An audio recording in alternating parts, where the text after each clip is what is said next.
Hello, we're live. This is the ThronesWAR 2020 draft. I'm your host today, Alex Black. Joining me all the way from the Bay Area, it's Alejandro Pantoya. How are you doing today, Alejandro? Good, good. Excited to get this thing started. It feels like the draft is peak war season. Like this is before my regions get to see how bad I actually am and how much they overspent.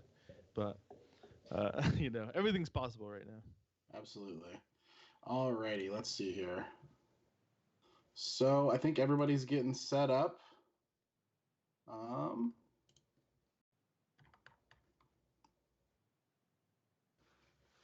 Give us just a moment.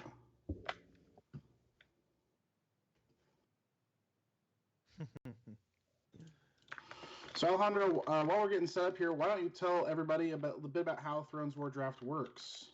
Yeah, okay. So it is a snake auction draft. So there has been a random order before the draft today, or maybe this morning. Actually, I don't know. I don't know when that happened, but the order determines who gets to put somebody up for auction, and then everybody bids from an allotment of gold to determine who wins that player. So, for example, if Harrison's first, he'll nominate somebody. Everybody will bid. Everybody has a chance to bid. The allotment of gold is the number of players that you will draft to your team plus 10. The number of players times 10 plus 10 for the house. So it is $80 for this draft. And then, it'll continue down snake order so that in that fashion, right? Like it's awesome. Yeah. And what is the order what are the order that the regions are going to be nominating today? Let's see. Do you have that up? I think I do. Yeah. So it looks like first off is going to be Tom McKenzie. Yeah, Tom McKenzie, followed by Harrison, followed by Mira Bird, Chris Thompson, Johnny Wright, Jessica Thompson, Stephen Ebry, and Stephen Cantrell. So let's see. I think we're still waiting on a nomination. Is that correct? Looks like it. Thanks everybody for joining us today. We know for those of you out on the West Coast, it's particularly early, especially with daylight savings time having happened last night. I know it was a bit of a struggle for me to get up. How about you, Alejandro? Yeah, definitely. This is on the weekends. I like to lounge and get up as late as I can. And so waking up at what was 7 a.m. or whatever was like unheard of for me on a weekend, really. Yeah. So it looks like we are still working through some technical issues. So thanks for sticking with us through that. So this ThronesWAR is, I believe, I'm not exactly sure. It's either the 7th or 8th, I think, ThronesWAR in history. I know I saw someone on the registration sheet said they were. Oh no, maybe that was a Kubla champion. I think this is the 7th year. Maybe it's the 6th, but a long storied history that all started here in San Diego and now has spread globally. We have, I believe, 4 different iterations of ThronesWAR style events that take place throughout the world. And just a few weeks ago, we had the UK version of ThronesWAR draft take place, and they're doing things a little bit differently than we do them here in the States. Just as far as their restricted list is quite different. They decided not to make any major changes after Worlds. And so, this iteration of War has instead decided to make some pretty massive changes to the restricted list, which are going to make things pretty interesting. From the perspective of a player and or regent. Let's talk a little bit about the restricted list and kind of clue people in on what exactly is going on, because there's a lot to unpack here. There is a lot, yeah. Let me find that list. Right, so for starters, the biggest change is going to be the introduction of the Things I Do for Love pack into the metagame. There is some obvious risk there, as a lot of those cards are extremely powerful, but they've done their best to try to censure that, and a lot of those cards are restricted going into the event. And so I've got that list up here. So for starters, they're unrestricting some cards, which is something we haven't seen too much of in Thrones in its FFG era. I believe, was it just Hear Me Roar? Was that the only card ever unrestricted in the FFG? Hand's Judgment was restricted at one That's point. right. Hand's Judgment was restricted. Yeah. Wow, the Wild West. So we're going to be unrestricting Core Red Viper, Desert Raider, Tower of the Sun, Highgarden Minstrel, and Almoner Fools. Some interesting and potentially risky unrestricts there, but kind of some combo cards from a bygone era. Perhaps the power level of the game has exceeded, their efficacy, and then there's also one card that's being just straight out banned, and I think this is a practice that's been adopted by pretty much all of the Thrones War tournaments. Is Free Folk the Agenda has been banned. It's just kind of against the nature of the tournament, being that everyone drafts a house and then you play a deck within that house. Obviously, Free Folk, it's not really playing a deck within the house, so nothing crazy there. Then we have a whole bunch of restricted cards getting added to this.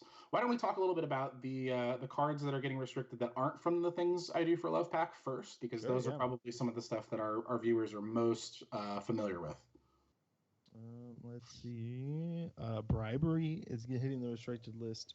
I guess they just want to take away the potential of using bribery and mercenary contract along with any of these other restricted list cards. It's one that stood out to me as being a little weird, but yeah, I think to some extent we saw bribery used at Worlds by a few of the SoCal players who were playing the Night's Watch Dragon deck. Mm-hmm. It's definitely obviously a powerful card in combination with mercenary contract. Perhaps this is a bit of a preemptive strike in concern with bribery, but it did seem like an interesting decision to me. Do we got any other neutral cards that are getting restricted? We have, we have some restricted plots. I think that's the only other neutral cards. Oh, why don't we talk about them? They're neutral to me. Sure, yeah. Neutral in my heart, at the very least. We have the King in the North. Incredibly powerful card, right? I mean, ever since its release, it's been a staple in some of these rushier decks and basically any deck that can field a king, because the effect is so powerful if your opponent doesn't have a king. It makes sense that it got restricted, but it's still sad. Like it's a good card, and I like Jacob a lot, so his card getting restricted sucks. Okay, all right. Looks like we might be getting close to ready. Oh, they off and running?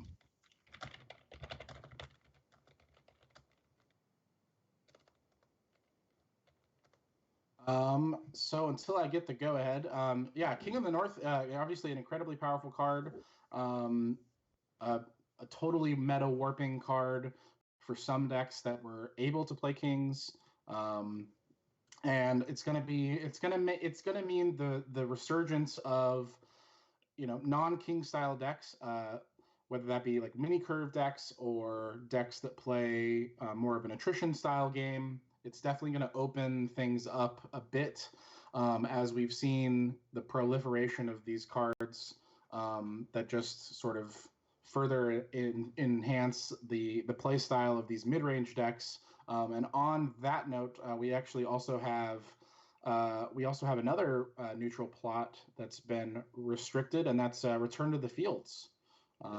Pretty interesting choice there. It is, and it feels warranted, even though I really enjoy it being out there just like as a counter to attrition. But it's so powerful, especially if you like time it correctly with the Valmar, which is obviously like it's intent, right? But it does get a little ridiculous. It makes boards like really hard to get rid of. It takes away a comeback aspect that Thrones has always had, really. So we Yeah, don't need to it's use the so Google Doc for two anything plots other that have than been keeping attrition and control styles down in the metagame. We saw at According to Worlds. Buzz. I That's would correct. likely say According that to Buzz, Martel was probably the weakest faction, That is and correct. certainly the restriction of both of these plots alone, not to mention some of the other shots in the arm that they've been receiving, to me indicates that Martel is going to be it's going to be a pretty interesting draft for those who favor the control and the attrition styles. So let's see. Do we have any other neutral cards that weren't from Things I Do for Love? Kingdom of Shadows was restricted. Indeed, yes. So obviously, Kingdom of Shadows, a major player in the metagame at Worlds. However, an interesting note for this Thrones War in San Diego, the teams, which are going to be teams of 8, are limited to a single agenda per player, which is a first time that I think that's ever been the case. And so perhaps the Kingdom of Shadows restriction was maybe less necessary to the health of the Thrones War meta, and more of a restriction that people believe needed to happen in the general meta. Either way, it's certainly going to take that deck and those decks, as we saw a handful of Kingdom of Shadows variants at Worlds, down a peg. Nevertheless, they're obviously restricted to just one per faction. Do you think it completely eliminates Kingdom of Shadows from the tournament, or do you think people will still play it? Absolutely not. I think it's still worth playing, actually. And I think Lightning Shadow specifically might still be the best deck in this format. But that'll we'll see how that proves out. Absolutely. So I think that concludes our neutral editions that are outside of what people are so lovingly calling the bin pack these days. Yeah. So next looks like we got the Baratheon editions. What do we got on what's getting added from Baratheon? Box Robert, the fast one, 6 cost, gains 2 power, makes things go really, really fast. Celise and Mel's Favor from the bin pack. Right. So obviously Baratheon Cohort, a very strong deck, getting 2 restrictions. In your mind, does this handicap Baratheon pretty significantly to the point where perhaps we'll see it go in the bottom 3 of factions purchased today? It's possible, although it feels like before this restricted list, they had quite a few decks, right? I mean, Barra Cohort was the only real tier 1 deck, but they also had the Conclave deck that a few people played at Worlds, and that Hano kind of, I think did he win a Nationals with it? He might have won Nationals with it. Hano wins with any cards that he picks up. That's fair. Yeah, that's. We've been corrected in the chat. It's not Box Bob. In fact, it's. Oh right, yeah. Sorry, I think it's from Long May He Reign. Is that correct? That's right. Yeah. So, colloquially known as Fast Bob, I believe. But right. Yeah, it's.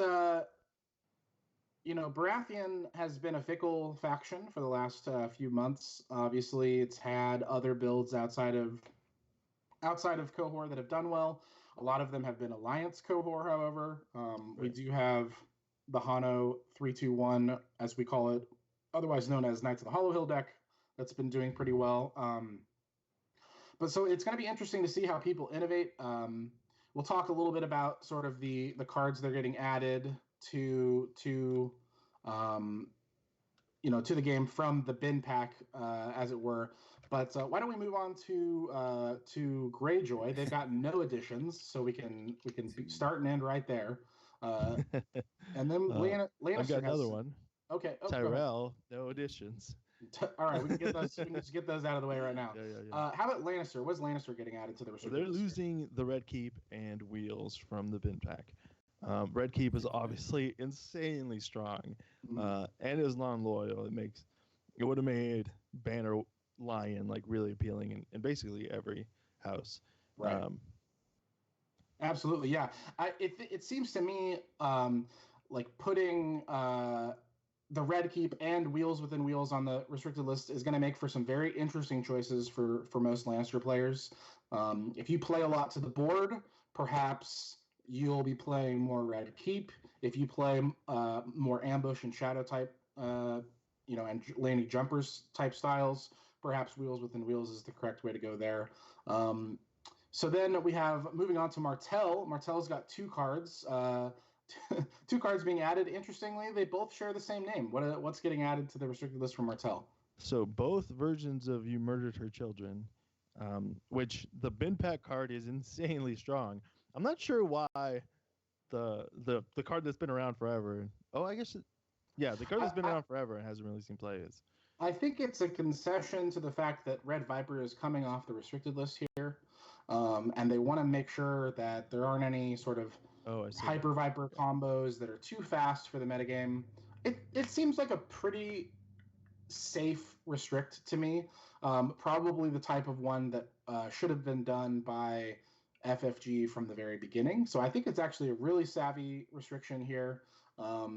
And obviously, like you said, the Ben Pack Murdered Her Children, very strong. Doesn't need a whole lot of explanation. Just go read the card if you haven't read it before. Next, we've got Night's Watch, who's getting one edition. And let's talk about the restriction for Night's Watch. Yeah, Klytus. Klytus was an insanely powerful card that hit fairly close to, I don't remember what pack it came out, but fairly close to Worlds, and just kind of elevated that faction even more than it was before. It's incredibly strong. It was a kill on demand for us at Worlds, so it makes sense that it makes the cut here. Right. Yeah, Klytus definitely one of the holdovers for Night's Watch after the Yorin and Bound for the Well restrictions. Do you think Yorin sees any play at this point, or are the other options for Night's Watch just too strong? I think Yorin's probably your go-to. I think I'd need a reason to play a different one than Yorin. I mean, that effect's just so powerful. I agree. So this is almost effectively a ban for Klytus. It feels like that way, yeah. Right. So Stark also getting a card. What's Stark getting on the restricted list? Stark is adding I Am No One, which is, as everybody who's played that card knows, insanely strong. Right. It's been one of the things that Stark has done so well is its ability to reflood the board and refill the hand. Something that Stark wasn't very strong in doing in the first 3 years of the game or so until Wyman was released. But between Wyman, Bear Island Scout, I Am No One, and the Gates, Stark has pretty effectively refilled their hand. As this sort of like rushy on the board control style variants, and losing I Am No One could potentially be a major hit to that faction. So we will see where that one goes today. I kind of anticipate it going somewhere in the middle as far as factions are concerned, but we'll see how the regions are feeling on that one. And then we got the big one, the faction receiving the most restricted cards, probably unsurprisingly, after it won Worlds, and took both the players at the final table rode on the back of great Targaryen cards. What's Tar getting added to the restricted list this time? They're getting hit with the core Drogo, which I know F in the chat, boys. F's in the chat for core Drogo. Gotho, Mad King Heirs, and the Hatchling's Feast. Right. So some people might be surprised by the core Drogo edition here. I know I was. Yeah. It feels like that wasn't the problem, although it's insanely efficient. So like, not really a big concern. Right, and after this restricted list was announced, I saw a lot of people discussing, the fact that now Box Drogo gets to be played, and Box Drogo is not a bad card either. Right. Yeah. The biggest problem with Box Drogo was that its name was Drogo. So. Indeed. All right. Well, it actually looks like we are going to get rolling with the draft. The regents are ready in the chat. I believe Tom is up for nominations. Sounds like somebody was asking for us to verify our pant usage, our pant wearage. There are no pants. I will not be standing up. I don't know if you. There are no pants. And Tom has got us off to the races with Greyjoy for $1. Wow, what an aggressive nomination to be our first nomination. And Ibri gets in there with $2. Cantrell in there with 3. Let's see if we got any more action. Where did you envision Greyjoy going on in terms of the list of factions? Where did you have Greyjoy going? Pretty low. Pretty. I'd be pretty surprised if it went more than the 3 that it's at right now. I think in my rankings it's bottom 2. Yeah, we got Scantrell in with $3 for Greyjoy, and the 10-second call has been made by our officiator, James Speck. Thanks, James, for doing great work. And it looks like it's been closed and sold. We got our first faction on the board to Scantrell. Yeah, Stephen Cantrell for $3. I'm sure he's built about 37 decks by now with this restricted list. He's built 37 decks since he bid on Greyjoy. I assure you. So that's pretty interesting. Talk a little bit about getting a faction really early. What does it mean to a region as far as formulating your draft strategy? It's actually pretty key, especially for these low priced ones. Right now Steven knows he's got extra money to spend on players. He can go and be really aggressive on players that he wants, or he can grab up as many mid-tier players as you can, right? Like it's really important as one of the bottom factions to know that ahead of time, so you're not like trying to be super efficient with your money later on. Right. And we've got a nomination for Harrison in the 2nd spot, Nick Hansen at 1, 2, already up to 8 from Tom. Yeah. Johnny Wright in there with 9. I think that we're going to have a bit of a war here. Nick is definitely, in my opinion, one of the in the top echelon of players that are attending this tournament. Johnny Wright in there with 13. Tell us a little bit about Nick. Yeah, so Nick won 2 years ago. Yep, he was on my team last year. Yep. Nick's an incredibly good player. He was on our World Cup team and I think lost 1 game the whole tournament. So yeah, he's a stone cold killer, that guy. Absolutely. We're currently at 16. Scantrell at 16 for Nick. That could be interesting. I don't know Nick playing a lot of Greyjoy. Specs come in with the 10-second call. What do you think about Nick and Greyjoy potentially? I think he probably hates this, but Right. He'll figure it out. Chris gets in there with the $17. Just can't let Nick go for 16 to Greyjoy. Johnny Wright coming in with the 18 there. I think that Nick is a versatile enough player that he could play any faction pretty well.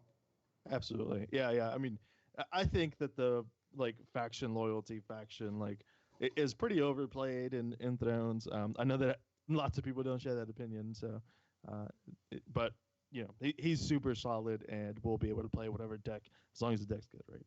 Even if his deck's not good, he'll get something. Right. I think it's maybe a hill that some people have to get over mentally, because they realize that they have their own preferences. And it looks like we've closed it off. Johnny Wright for $18, getting Nick Hansen. I think that's a pretty fair price on Nick. I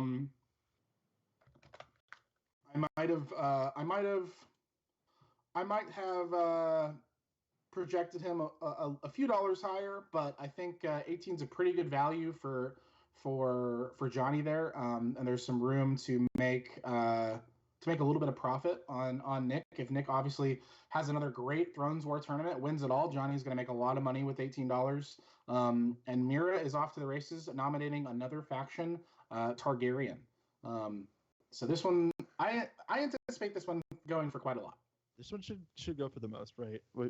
We should be talking about it in the 25-30 range, at least, I think. And the way that I picture it, we've talked about it. It's got, every single deck can have new Drogo, overwhelming numbers, Womb of the World, Fury of the Khalasar, all the, and you can definitely build 6 agendas with Dothraki. So right, and that's not even talking about a restricted list card there. Right. So Targs. Well, yeah.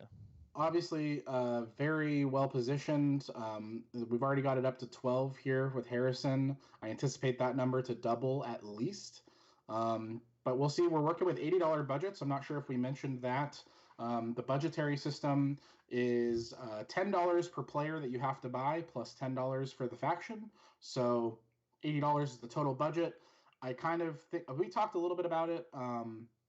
I see Targ going potentially for 40% of someone's budget. It's a lot. It sounds like a lot, but as we talked with Trey this week about ThronesWAR draft strategy, the most equity to be made is made with the houses. So I think buying a good house is extremely important. Obviously, there's such a thing as overpaying for a house. Sure, yeah. Harrison and Jess are kind of battling out for here. They're at $19. Right, and Harrison sort of publicly stated that he was interested perhaps in taking the rose. So I'm not sure if Harrison's just price enforcing here. You're incorrect here. The rosé. Ah, the rosé. Yeah. My apologies. That could mean anything. Everybody drinks wine in in Westeros. Absolutely, yeah. Jess is all the way up to 21. Yeah, I think. How versatile do you think Targ is when it comes to agendas? Do you think everyone's just going to play Dothraki, or do you think there's room for some other builds there? There's definitely room for Burn, right? I mean, Burn has been a staple for Targ for a long time, and Burn is like has been suppressed a lot with the Night's Watch decks and the Shadows decks, because they just go over top of them. But that's not really that big a concern in the war format. There's going to be a lot more decks that want to make challenges here. There's definitely 2 or 3 viable Burn decks, whether or not you want to play those, just because you have all the Dothraki stuff available to you. We'll find out, but they're up to 24 now. I think this is not ridiculous. Right. I think we sort of put an upper cap on 30, so it wouldn't surprise me if this keeps going.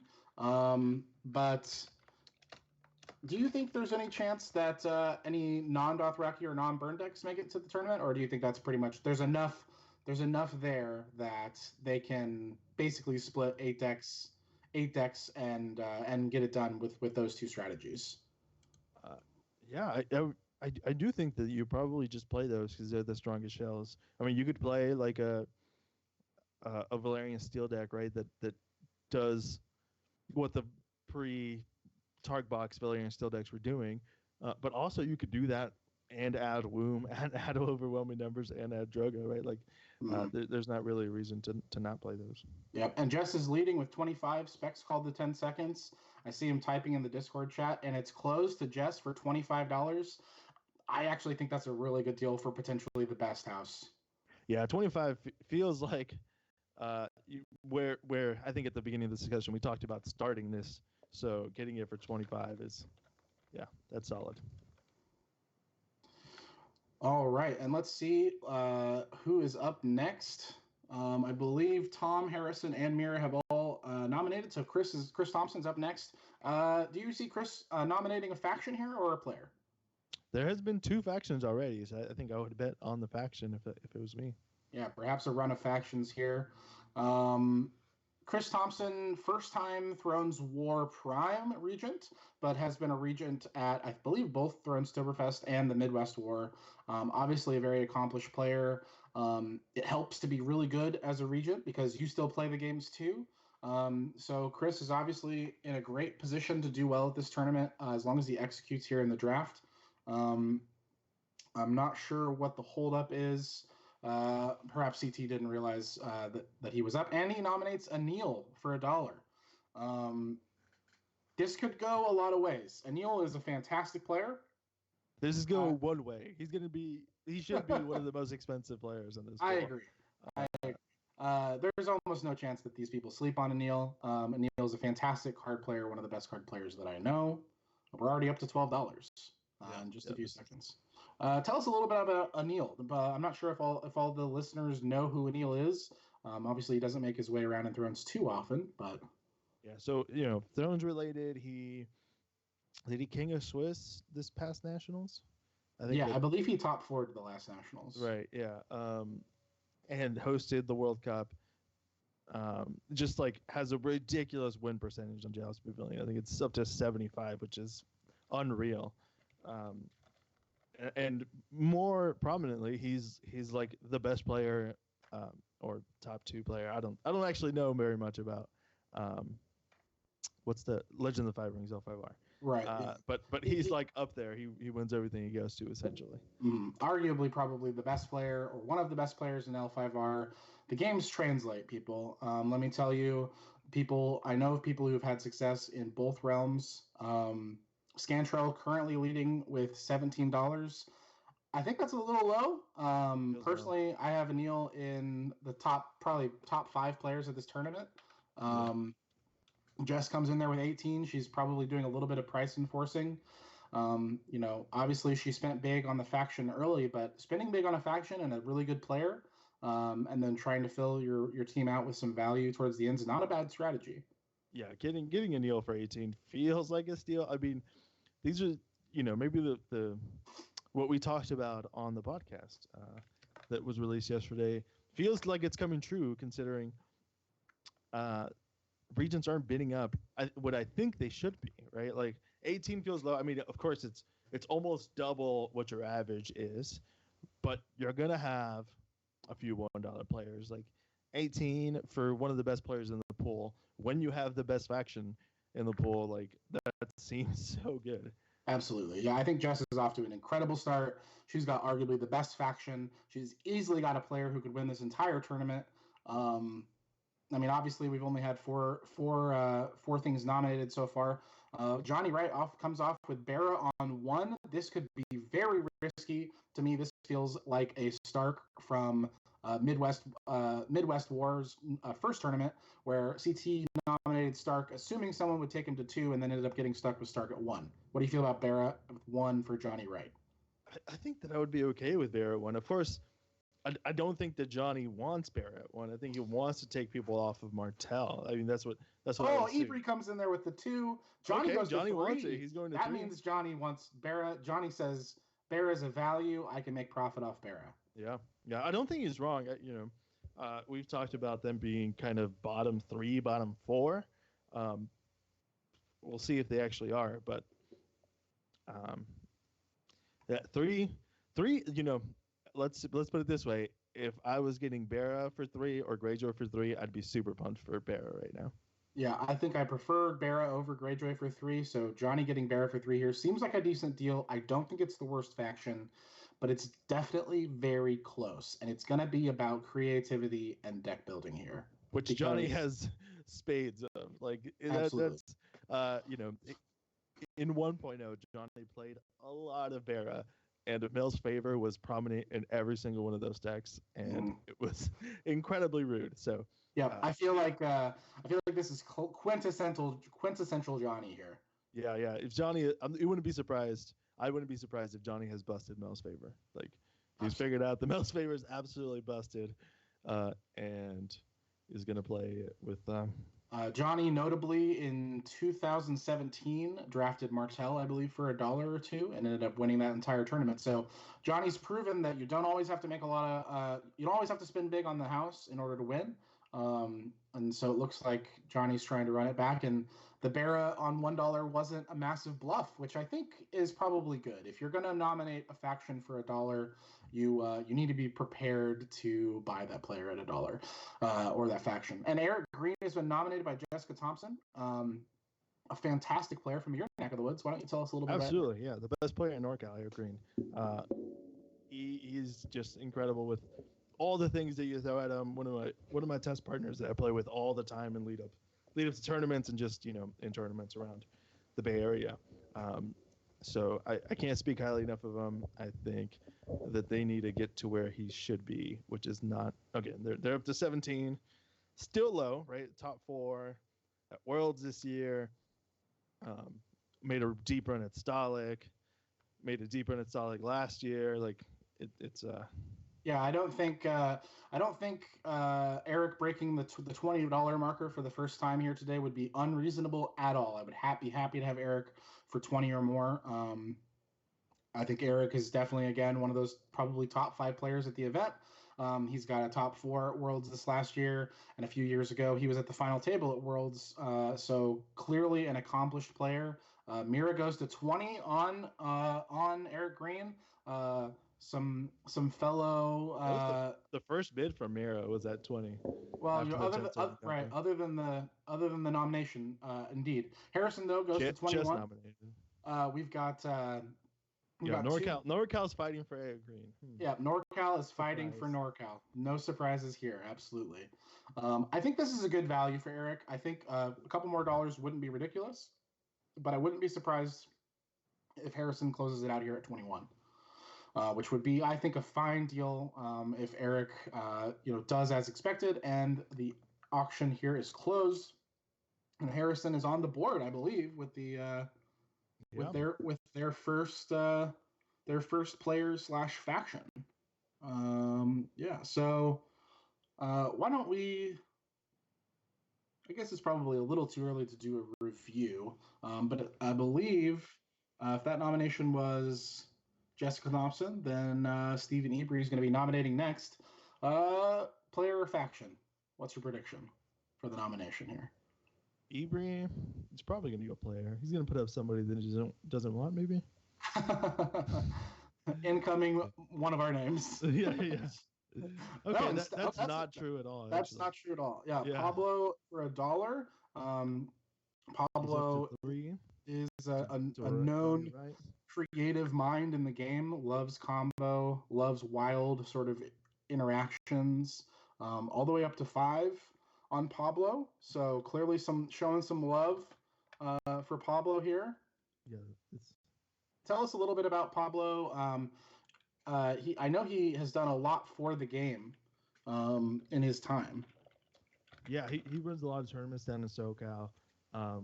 He plays a lot of combo-esque things. Like they're not necessarily combo, but he's just like, you go to a tournament, he's like, I don't really care what you're doing. I'm doing my thing. So, yep.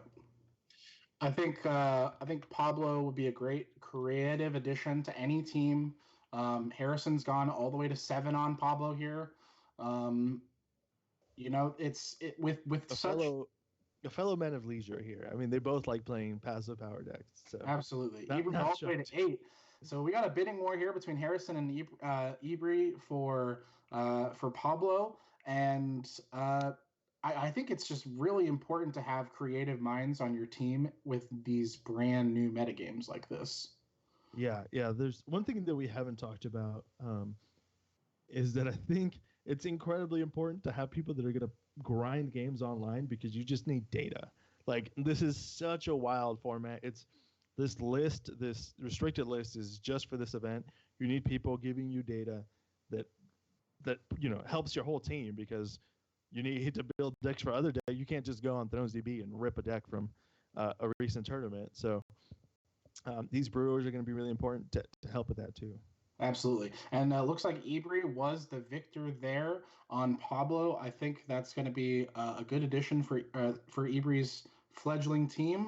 The first on the board for Ebry. So a lot yet to say about that. But like you said, Pablo is a grinder and a builder and a creator. So I think something that a role that every team needs going forward. So next up, I believe Scantrell is going to be nominating.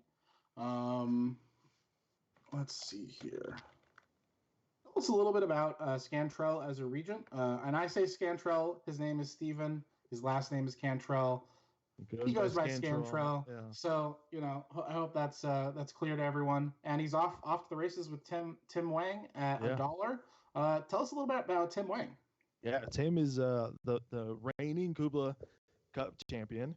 So that means he was our American Road to Stalik winner. Got a bye at Stalik. Got to fly to Stalik on the dime of Kubla. Incredible player. Doesn't play as much, right? Like, he just shows up for tournaments and just crushes them. But I don't really see him playing outside of that. And he doesn't go to, as far as I know, he doesn't go to any of the weekly stuff that happens, which it's getting less and less so anyways. He's up to $8 to Scantrell, which feels like a steal. That's an absolute steal. If this Jess here probably price enforcing at the very least. I think if you can play Greyjoy well, you can probably play Targ pretty well too. I have Tim going for much higher than 10. So if whoever gets him here, I think is a great price. Yeah, 72 win percent, I think is the number on him. which is incredibly high. So And let's see here. 10 seconds has been called and closed for $10. That's an insane deal for Scantrell. Gets the cheap Greyjoy faction, gets a Greyjoy loyalist for $10 with a 72% lifetime win percentage. yeah, well done, Steven. I feel like the other regents are sleeping. Like where are the other regents that haven't spent any money? I mean, I'm looking at you, Tom McKenzie and Chris Thompson, looking right at you. This is yeah, that's a wild one. The first just absolute steal. Oh, here we go. We're off and running. Alex Black, nominated by Scantrell. What? I would like to point out that Alex Black is one of 2 losers in this whole pool that put a 1 next to his name under eagerness for cosplay and Can team. you tell me who that other loser was? Oh, I don't know. I actually don't know that one. I think his name was Alejandro. Oh no! We're the 2 losers. Damn. So yeah, not much to say about this idiot. I decided to come very late in the game. I was unsure, but the prices were just so affordable. It was really hard to pass up on. So. And how could you pass up the opportunity to spread coronavirus to all the Thrones community? I'm will be under strict quarantine before the tournament, so hopefully there's no risk of that happening. Wow, Johnny Wright. Yeah, I think people are officially spending too much money at this point. Just 26 to Johnny Wright. It still feels okay. Tom in there for 27. I'm not sure that's getting beaten. Faceless Banker says we are cosplaying right now. I mean that's kind of true, but not really. It's easier to like dress up than it is for me to put on something silly.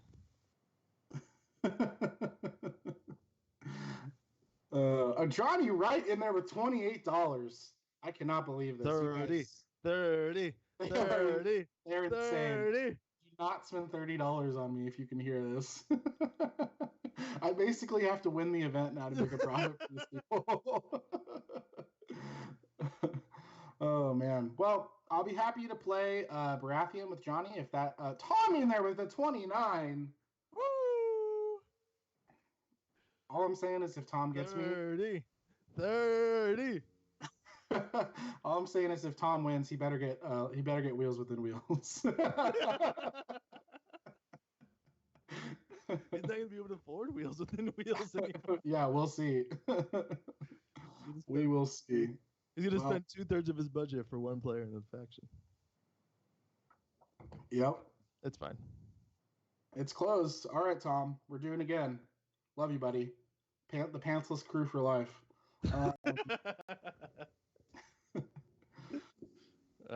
Yeah, Tom was with us at the testing house before Worlds. Had a really good time. Like, was incredibly impressed by Tom the whole time. I was as well. I didn't know Tom very well before the event, and really a delightful human being and a great player. Yeah, absolutely.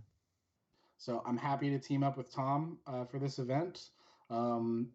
And I'm sure we will make some busted decks regardless of what faction Tom ends up on. Philip Kelly is the nomination. I have to admit, I'm not super familiar with Philip Kelly. Do you know much about Philip? Yeah, Philip was on my team a few years ago. A really, really good player. Plays on Iron Throne all the time. I mean, you pop in there, and you're going to see him playing a game, like, at a regular hour in the U.S. So he's somebody that I would target personally. Like, somebody who grinds games online, that's who I want, just to get data for this wild event. Really solid deck builder, but often plays, like known good decks and pilots them really well.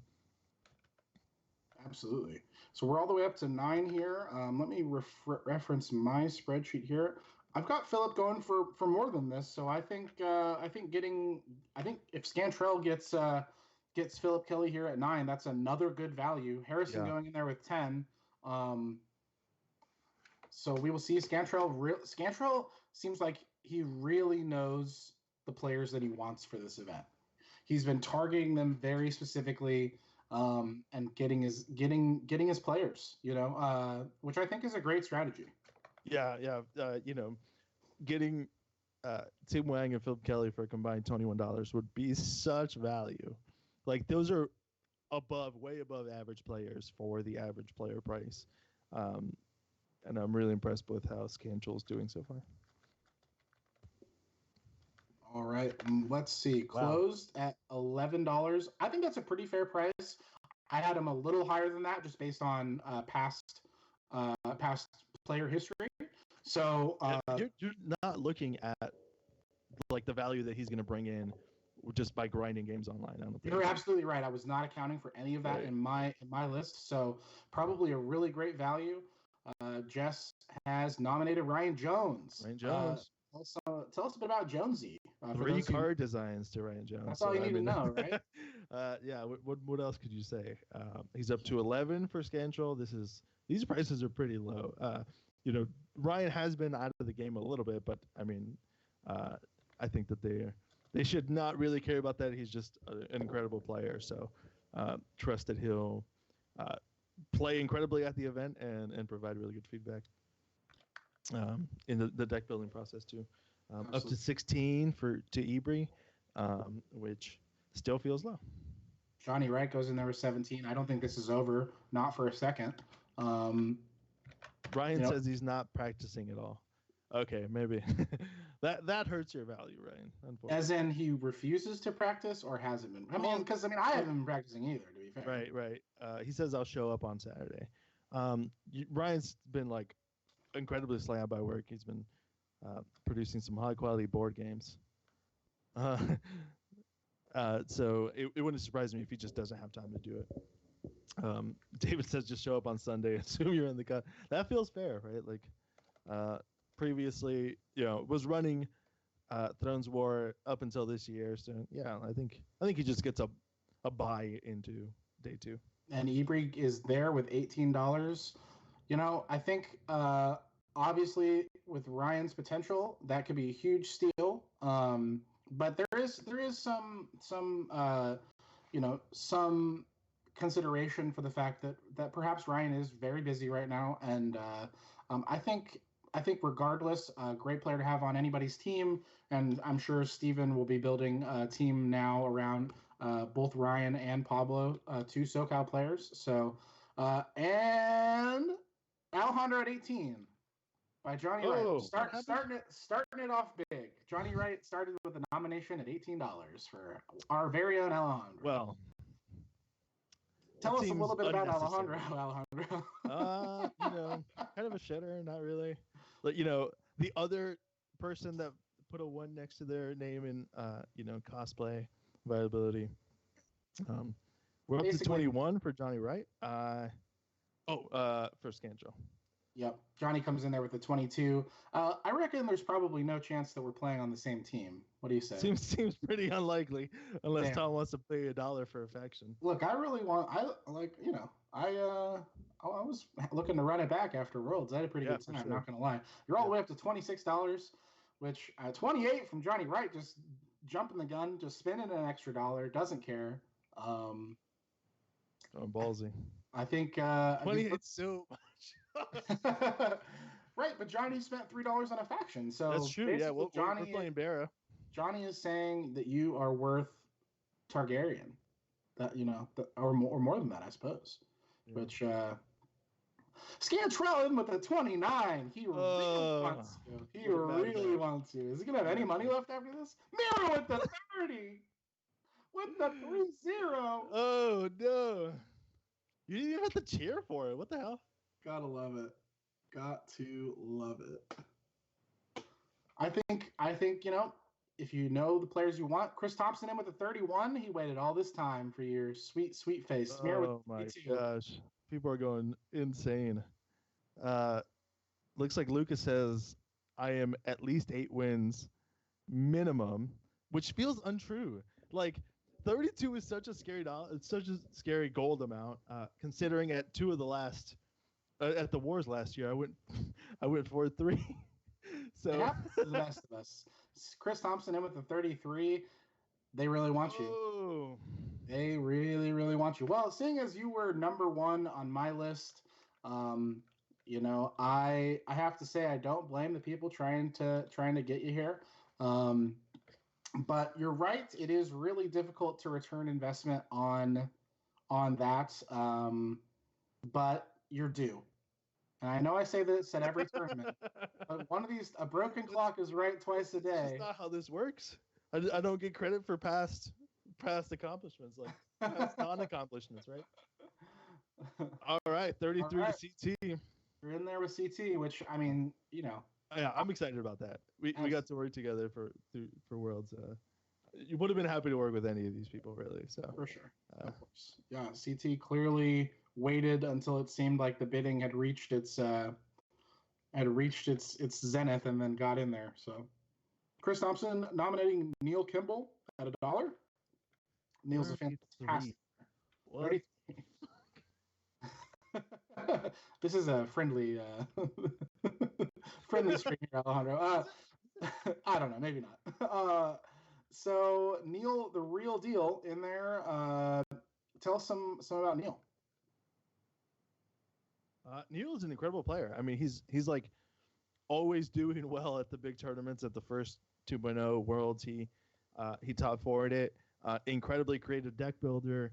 I got to play against him twice in SoCal while he was playing a Landy Conclave deck before Conclave was really cool. Neil is incredible. Yeah, I think particularly too, Neil is very skilled at this format and has a long track record and history of being not only a great player but a great regent. So tell us the importance about having someone on your team who can really serve as like your second in command. Yeah, there's certainly a lot of value to it. Every single one of us is going to get busy, right? Like it's hard to devote as much time as you want to these things, and so having somebody else that you trust that can help you with all of the things that come up with questions for deck decisions and like navigating the agenda limit because it's one this year especially. Absolutely. Yeah, it's. So we're all the way up to 19 for Neil, which I think is not overpaying at all. And we're in there with 20 for Ibri. So I think whoever Neil ends up going to, they obviously value both his play ability and his creativity. Mira in there with 22, Johnny Wright with 23. So I mean, like I said, Neil was one of the top players on my list. So not surprised at all to see these values get up there. Johnny at this point has gone deep on some of these players recently and not gotten it done. But Johnny clearly really wants Neil all the way up to 28 on Neil. There we go. Johnny, so 30.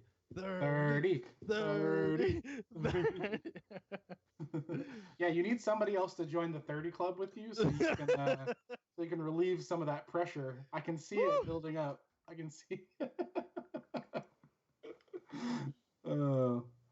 And looks like Specs putting in the 10-second marker here. We'll see if anybody has any last things to say about it. And they don't. Johnny Wright for 28 gets Neil Kimball. I'm noticing a trend with Johnny's bidding here. He likes to jump $2 over the last bid to kind of like, what do you think that's about? What do you think Johnny's trying to do there? I think he's trying to get one of the best players in the pool. Sure. I think perhaps it's a little bit of an angle on an extra dollar is just that much more scary, right? And then the other person's not able to just jump them up to that value. Instead, they'd have to jump up by 3 instead of the 2. So I think it's a pretty interesting strategy there from Johnny. Yeah. I don't disagree with you. Maybe he's figuring out what the cap is, right? Like if he thinks that you're getting a little slow, like it just takes you out, right? There's no real problem with Mira putting up Tyrell for 1. Here we go. Is anybody going to take? I could see Tyrell going for $1 here. I think Tyrell was the dollar faction before we had the draft here. 10-second call has been made. Mira snatches up Tyrell for $1. Oh no, Harrison in there with the $2. Oh, here we Does go. the rosé means more than just the wine, apparently.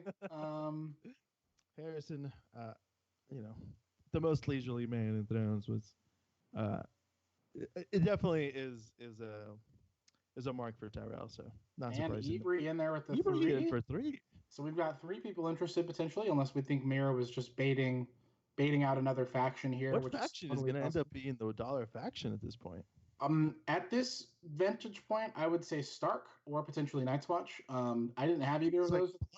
I didn't have either of those at the bottom. So whoever ends up with one of those factions at $1 seems like a really good deal. That seems like value. And we're closed to Ibri at $3. So we have 4 of the 8 factions are now accounted for. Scantrell's got Greyjoy. Ibri has Tyrell. Jess Thompson has Targ, and Johnny Wright has Baratheon. So we've got Stark, Night's Watch, Lannister, and Martell left to go. And Harrison is up to nominate. Harrison's been denied on a couple cheap factions so far. Could we see Harrison? There we go. Harrison nominates Night's Watch at $1. These regents want to get these factions out of the way so they can, build their teams around them. If Night's Watch goes for $1, that's a huge plus. Yeah, absolutely. Imagine getting Night's Watch for $1 and having already picked up Eric, who just made top 4 at Worlds. That would be incredible value. So the master plan is coming through. No, Mira is going to deny it with a $2 bid, which I think is really strong here.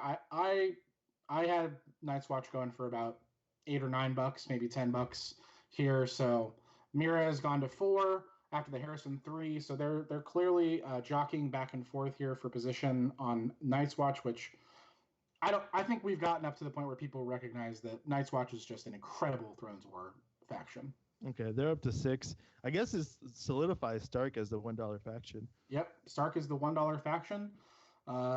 Mira's all the way up to 9. So yeah, I think we're recognizing that Night's Watch is just definitely cannot go for that cheap in this format. It has multiple ThronesWAR victories, I believe, at this point. Yeah, it does. Harrison all the way up to 10. So obviously these players looking for some value here. Like you said, pairing Night's Watch with Eric Green is a great start. 10 seconds called for the bidders from Spec, and it looks like maybe we're closed. Yeah, Harrison at $10. So it feels really good. It keeps so Mira used to be like a pretty big Night's Watch loyalist.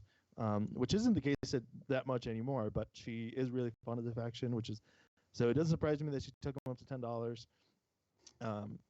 I am a little surprised that Harrison wanted Night's Watch, with the exception that he picked up Eric earlier, so that part makes sense.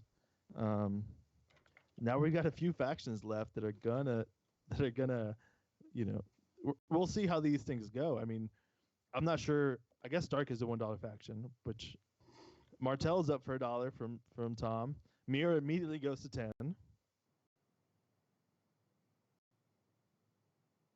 So Mira hasn't won any of the bids so far. So Mira has the most money to play with and is going to be able to push around the absolute most here. 10. Oh yeah, you cannot let Martell go for $11. Martell feels like the second strongest faction in the tournament to me. The restricted list is really, really positive for Martell. The thing specifically about Martell is that it's an attrition faction, right? Like you need to get players that can play that, which shouldn't be a problem. But if you spend a lot of money for it, maybe you run into some issues there. Additionally, you only get one agenda per. Right. So. Yeah, it's kind of a risky place to be because Martell was so clearly so bad, but I think pretty easily could maybe be the best faction in this format, depending. Has just the biggest shots in the arm here. Tom in with the late 19, Mira with the 20. So clearly these regents are agreeing with us that Martell is not a faction to sleep on, which is pretty exciting for somebody like me. I love Martell. I'm happy to see Martell back in a good position. I think Mira, having not successfully locked a faction down here, I think is pretty likely to go pretty high on Martell here. What do you think? I would agree with that. Yeah. And I'm not sure that CT wants to play a Stark or he wants to bid war against Tom for Lanny. Right. Yeah, well, this is kind of the position that CT's left in, with Mira losing some of those early faction wars. If Mira Just had paid 25 for Targ. that seems like such a good value here. Wow.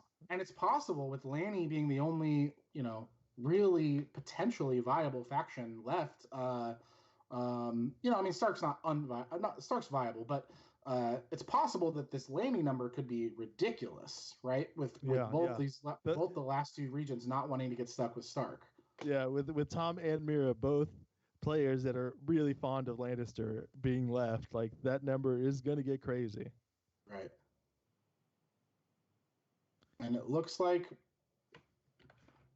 Mira's gone to 28. Right before the close, Mira comes in 28. I think Mira should get her faction. I think she should not let this go to the wayside. Oh, this is really tense. I would have been happy to play Martell. So. Of course, yeah. Unfortunate for me that Mira's got so much money. Oh, CT in with the 29. Is CT gonna spend? I think Mira has to go to 30 here, and she does. I don't think Mira. I actually just don't think Mira is going to let off the gas here, and so CT's either going to have CT can price enforce her way up potentially, but I'm not sure there's a number that Mira won't pay. I'm really if she hasn't spent any money yet, and CT spent $33. 33 on one player. Yeah, I think 31. CT is really getting spicy in there with the last second bids. All right, go for it, CT. Well, with you overpaying for two things, we're not going to win the event, but we'll have fun at least. Yeah. Man, maybe I'm not sure if this is just head games here, but it's got to be really dicey waiting on these 10-second calls for each of these players. Is Mira going to let it go? Looks like she is. All right, CT gets Martell $1. Wow.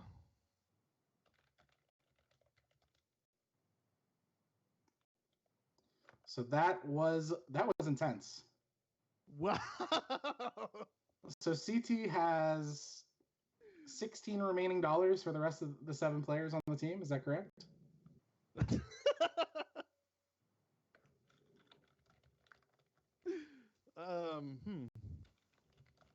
I've got like 4 Martell decks built, so this is fine.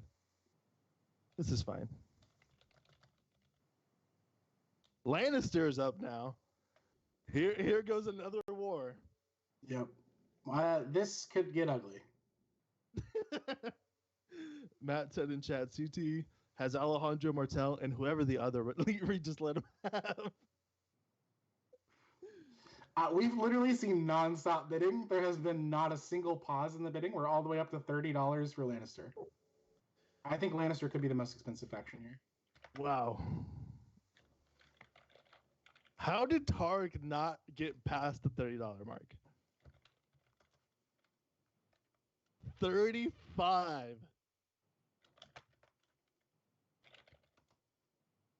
No way. 40.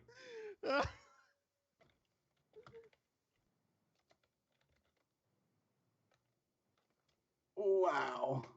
$41. That's so much. Incredible. Oh, Tom goes with the 42. Oh, Mira's. Yeah, this is.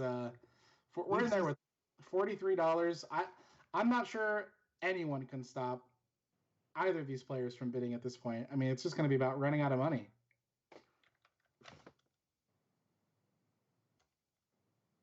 This is madness. I think Spec's calling for the 10 seconds here. Tom may have found his limit. I mean, Stark for $1 seems like a fine deal, right? Yeah, if the alternative is Lanny for 43, I think that seems fine. Absolutely. Wow.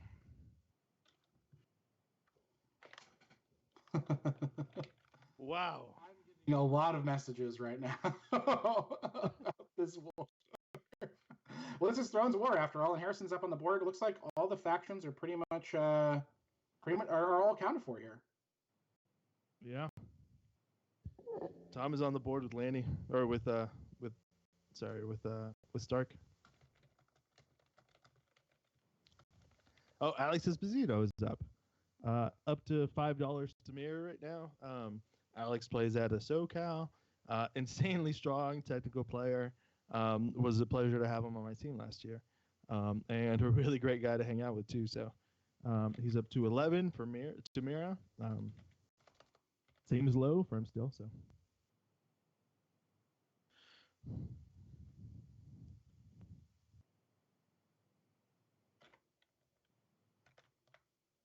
So we're all the way up to 14 on Esposito.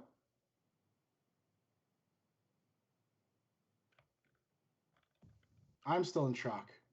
I'm still just in complete shock by the last run of factions. Just absolutely in shock. Yeah. I'm super excited to play Martel, but and excited to coach up some players because it's gonna be really hard to get anybody that we want at this point. 10-second call has been made by Spec. Looks like perhaps Esposito is going to come in at 15 here. To Harrison, yeah, that feels pretty good. Really good player on Ice Watch too, actually. Right. So. That.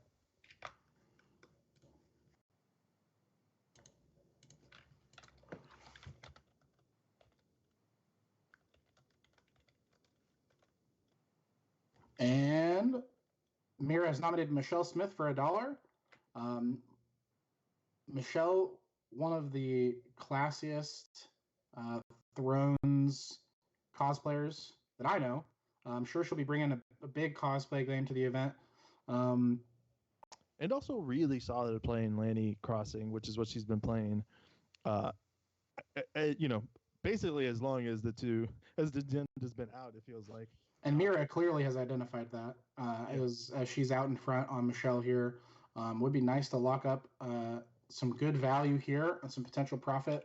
But Ibri also getting in there. I know that Michelle's played on Tyrell in the past as well, so those right, both seem like good. When Michelle was a regent, they got Tyrell. So.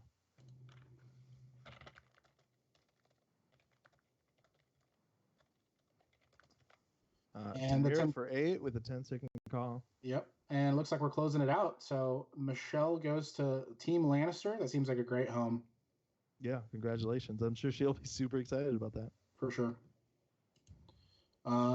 Looks like next up is going to be Chris Thompson. Who's he going to nominate with those 16 remaining dollars?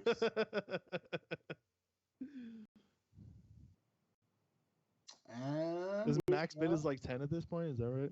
Benji for $1.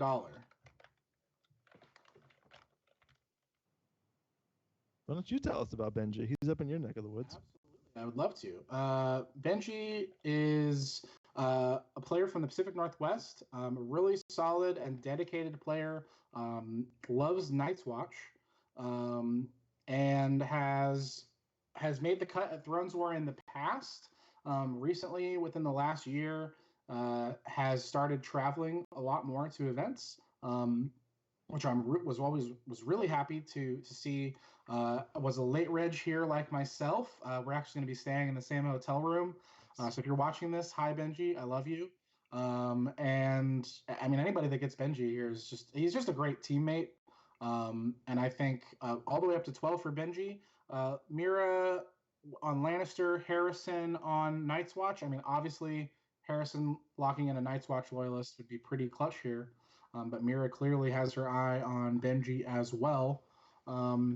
but yeah, Benji is just he's been a tournament organizer here in the Northwest, and just one of the people keeping the game alive out here. And he hosts a yearly melee burger grill out thrill out called the Doom of Bulgaria. And yeah, That seems fun. Benji to Lannister. Um, Benji is another one of those kind of creative deck builders, so I see that being a good a good link up there. Johnny Wright is up next. Looks like he's figuring out his nomination here.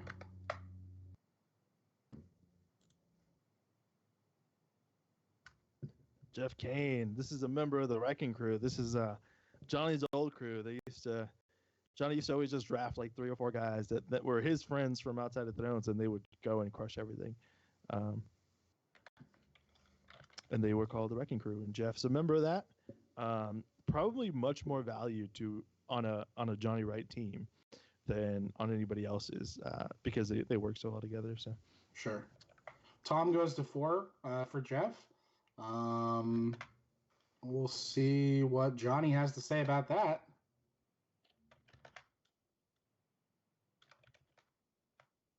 Johnny goes to 5. So Jeff is from the San Diego area. He is, yeah. And I think the last time he played was at last ThronesWAR. This is kind of the event that he makes it to. But he does put in a pretty good amount of time for the event leading up to it. Absolutely. So not a surprise that Johnny's up to 7 for him. It's a lot of fun to play with your friends. Yep. For sure. Yeah, I can say as someone who's somewhat isolated out here, it's one of the things I do miss is playing in-person games frequently.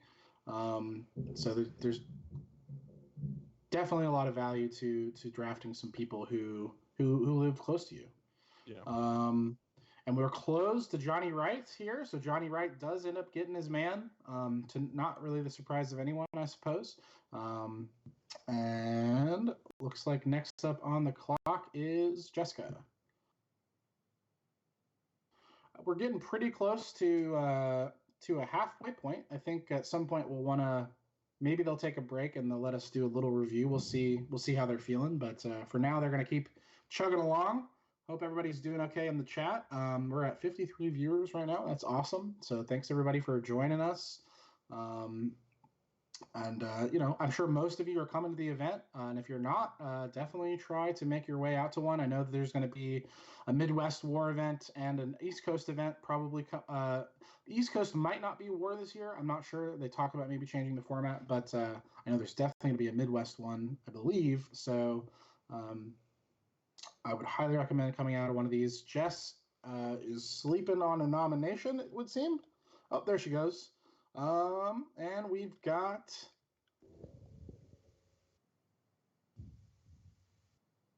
a long name, perhaps. Looking at the list, okay, yeah, she was not prepared. No, she caught her unawares. Still quite a few good value players out there, I think. She knew she was on deck. Maybe she was going to put up Jeff Kane. It's possible. It's quite possible that Johnny. Here we go. The auctioneer himself up for $1. Up for $1, James Speck, and a 5 for Ebri. James, great guy and fantastic player, and probably a big fan favorite of most of the players in California. Absolutely, and James and Ebri worked together last year as king in hand. So, yep. Not a surprise that Ebri's got a lot of. A lot of coins in the pot, so to speak. Yeah. Yep, we're all the way up to 11. Harrison, Ebri at 10. So we got a bit of a war here. Let's see. James, I played James this year at Worlds. We played the same deck. He chose to play the correct deck at Worlds. The correct deck. Yes. I think that James is, obviously. Up to 12. Could make a cut at any tournament, and it would not surprise me if he made a deep run this year, if he got on the right team with the right deck. But also James is just a really good sort of like camaraderie piece that's going to help the team, feel and good and work together well. So I think James is a great value here for anyone. Yeah. I think that's probably even more just like an add-on because I think James is really good. Like, Absolutely. especially if you get him on a really good list. So Yeah, he's made the cut multiple times at ThronesWAR. I believe he was even the King of Swiss recently, within the last couple of years, I believe. I might be wrong on that. Forgive me if I'm mistaken, but he's got lots of good success in the past. So closed here to Stephen Ebrey, James Speck goes for $15. And who's up next? I believe Ebrey is up next. So we're getting to we're getting to an interesting part of the draft where I think the people had like their specific targets in mind, obviously, as we saw some of those crazy prices. And people are going to have to start getting flexible. You know, perhaps some of the people they wanted have gone to other teams. So what advice, like what would what do you think separates the good from the great here in terms of regents at this point in the draft? yeah, I think at this point you really got to transition and start getting things that you want. Um, there's a lot of there's a lot of regents with less gold in their pool to go around. Um, let's not skip over Lucas. Selesky's Absolutely. up to 12 for Mira. Scantrell's up to 13. This makes a lot of sense. Ebrey in there with 14. Yeah. Lucas is great. Runs Kubla, so he hasn't got to play at it for a while, but we'll be playing this year, which is super exciting. He's gonna play Kubla this year. He is, yeah. Nice. Dietrich's gonna run it for him. So awesome. Scantrell's in there with the 15 spot. Yeah.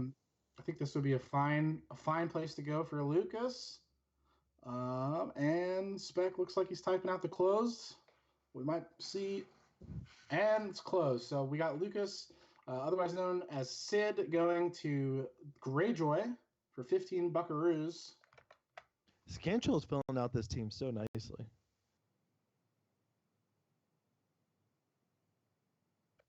Tim, Phil, Lucas, all for like right around average of $12-13 seems really strong after you get a faction for 3. Of course, yeah, absolutely. Yeah, I mean, Scantrell knows that might be you got one of the weaker factions, so fill your team with great players, and so far Scantrell has done that. Justin, we didn't talk about how excited you are about playing Stark. Look, I'm excited to just go, but I think I'm always happy to play. I have preferred factions, but I think Stark is in a fine place. Obviously, losing I Am No One is rough, but Wyman is still a great card, and I don't know if I don't know if you saw, but the new Catelyn is pretty bonkers. Yeah, there's a lot to build around there for sure. Justin Smith is up for $10 to Tom currently. Would be happy to have Justin Smith on my team. Eber goes to 12. Scantrell goes to 15.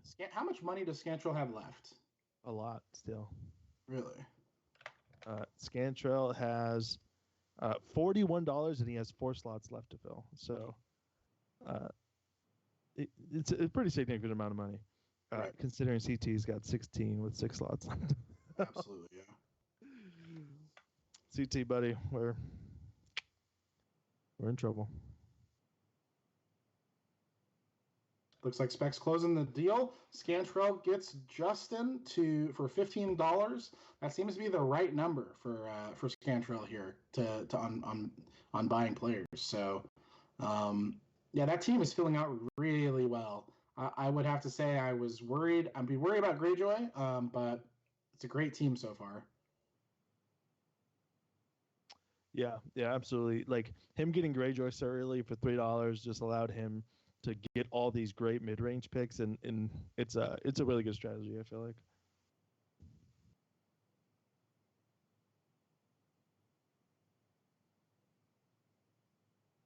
Scantrell is considering a second nomination here. And we got Matthias Yara, I believe. I'm pronouncing that correctly.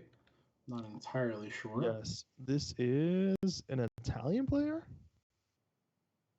No, this is the Chilean player who played in SoCal like 2 months ago. So I'm not sure if he's moved or if he's um, just gone to SoCal multiple times in the last 2 months. But Matthias is a Nationals winner. He won the Chilean Nationals like 2 years ago or something. Very Uh, nice. so there's a significant amount of pedigree there. And Scantrell is on this one as well. Clearly has his players in mind.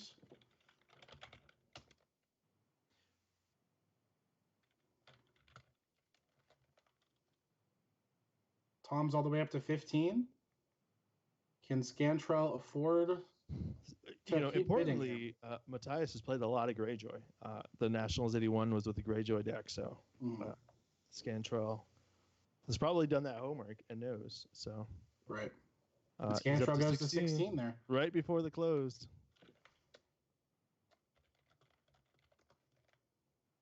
This draft is shaping up really nicely for Scantrell. Absolutely. Basically identified that Greyjoy was an option and then has so far picked out, 3 or 4 Greyjoy loyalists and has gotten them all at decent value. Yeah, wow. I'm incredibly impressed by Scantrell's team. I'm not sure that I would have got, I was planning on leaving the draft thinking that the Greyjoy Regent was the one that had won this, but that's the way it's shaping up right now.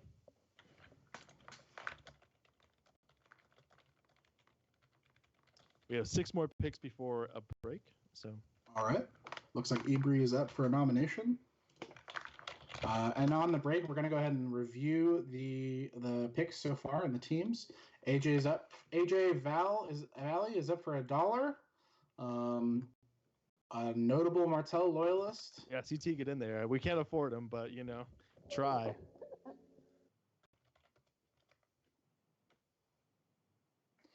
So far, Tom and Jess in on the bidding.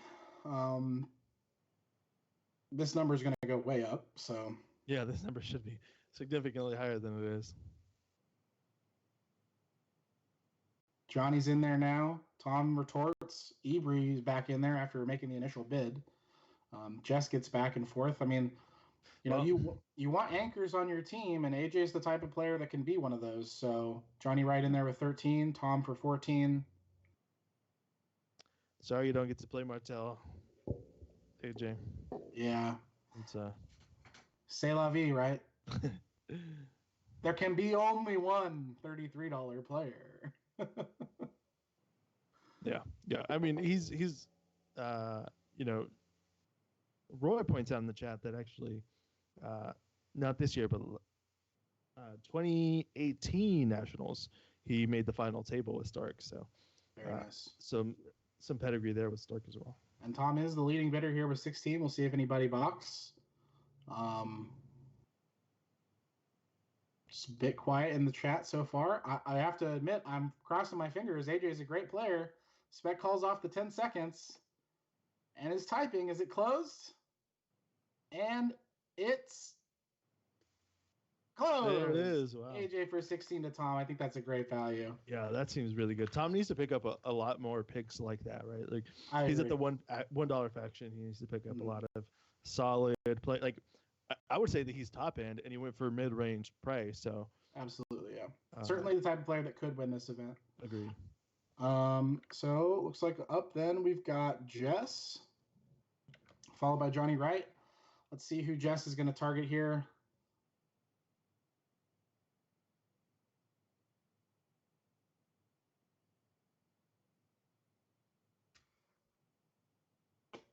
So obviously, so far, super impressed with Ibri's draft. Oh, looks like we got a nomination. Graham Moyer for 1.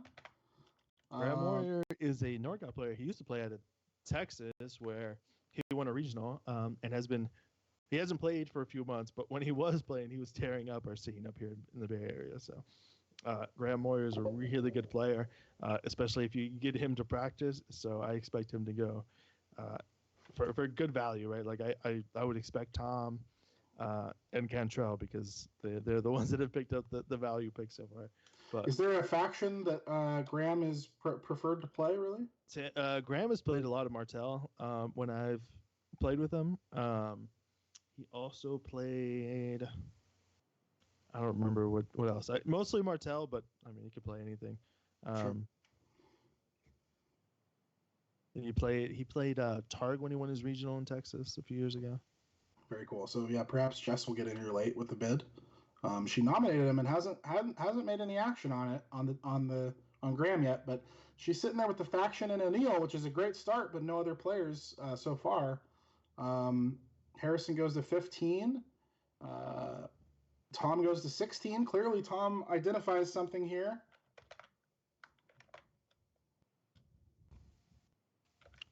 Yeah, 16 feels, again, right? Like this is where Tom wants to be. He's the $1 faction owner, so he should snatch up these really solid picks, that are a little bit above average price, and way above average pay quality. So, and Harrison goes in there with the 17.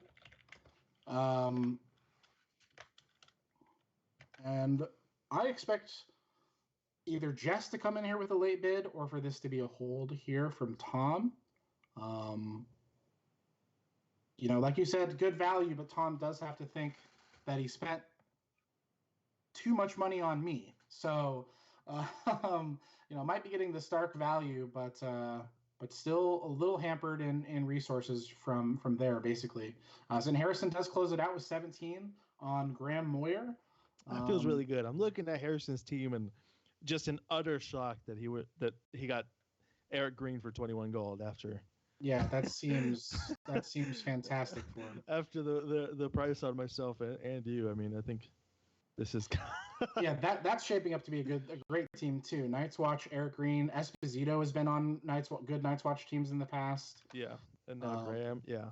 All right, and Eggert has been nominated by Johnny.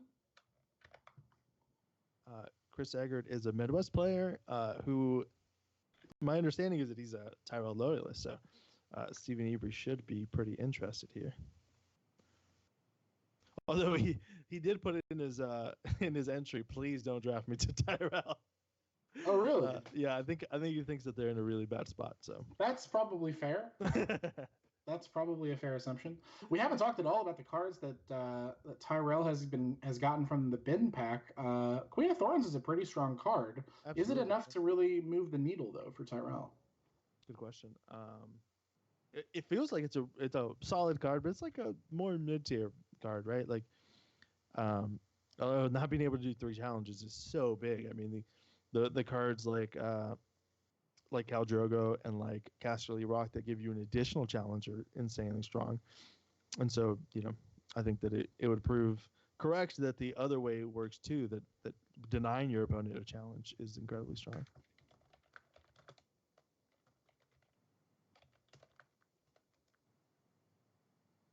And we've got Eggert sitting here and closed to Tom for $9. Super happy about that as a Stark player. I think that's a great value, and I think I'm happy to meet Eggert for the first time officially. And I know Eggert is an admin or a moderator on the Thrones Facebook group. Is that correct? Yeah, that's correct. So obviously, been around the block. Trey has been nominated for $1 by Chris Thompson.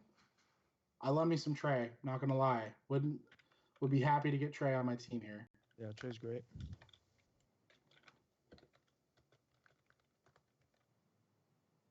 Currently, Johnny Wright is in the lead position on Trey after a couple of bids. 10 seconds has been called on spec. Tom raises it up $1. Will anybody bark? Everybody does love Trey. That's true, Roy.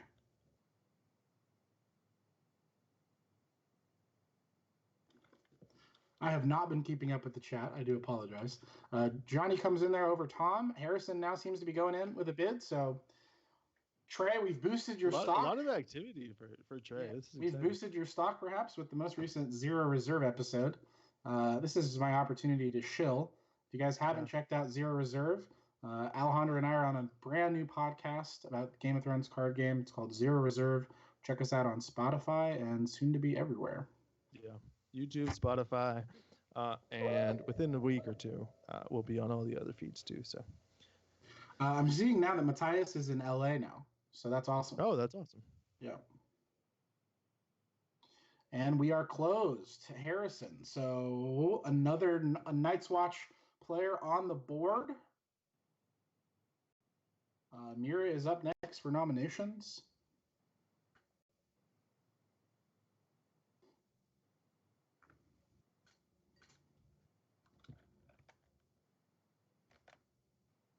Jenkins is up for $1. Tell us about Jenkins. Yeah, Jenkins is another one of these online grinders. When he's preparing for a tournament, he's playing on Iron Throne all the time. So that would make me really interested in Jenkins. Personally, he's up for 2 to Tom right now. And if that stays, if that holds, that feels great. Mira goes to 3.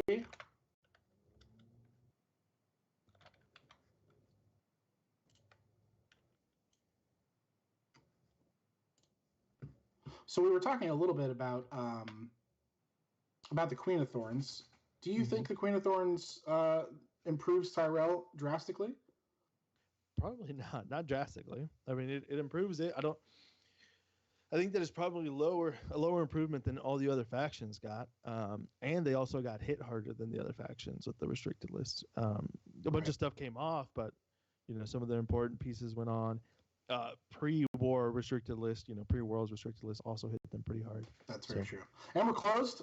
Looks like Mira has landed Matt Jenkins. So now that squad's got an additional player on Team Lannister. Get ready to dunk on some people. Oh yeah, and Harrison nominates Dave Moran out of the Bay Area. Here we go. Dave, awesome player, funny guy. Great guy. Would be a wonderful addition on any team. I'd be happy to guy Dave. Sure. Importantly, Harrison just got a new job, and it's right next to where David Moran works. So they're going to be lunchtime buddies. It would probably be prudent for him to draft him. Absolutely.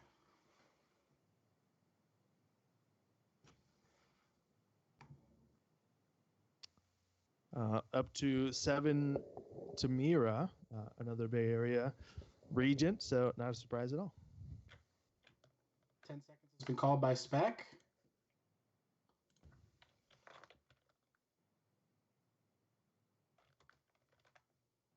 And closed. Dave Moran to Team Lannister. So Lannister's shaping out pretty nicely.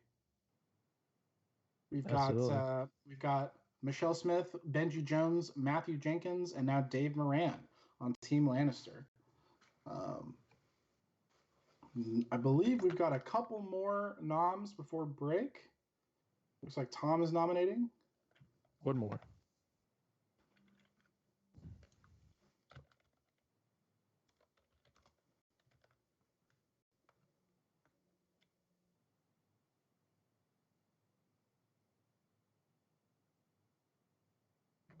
And Tom has nominated Kyle James.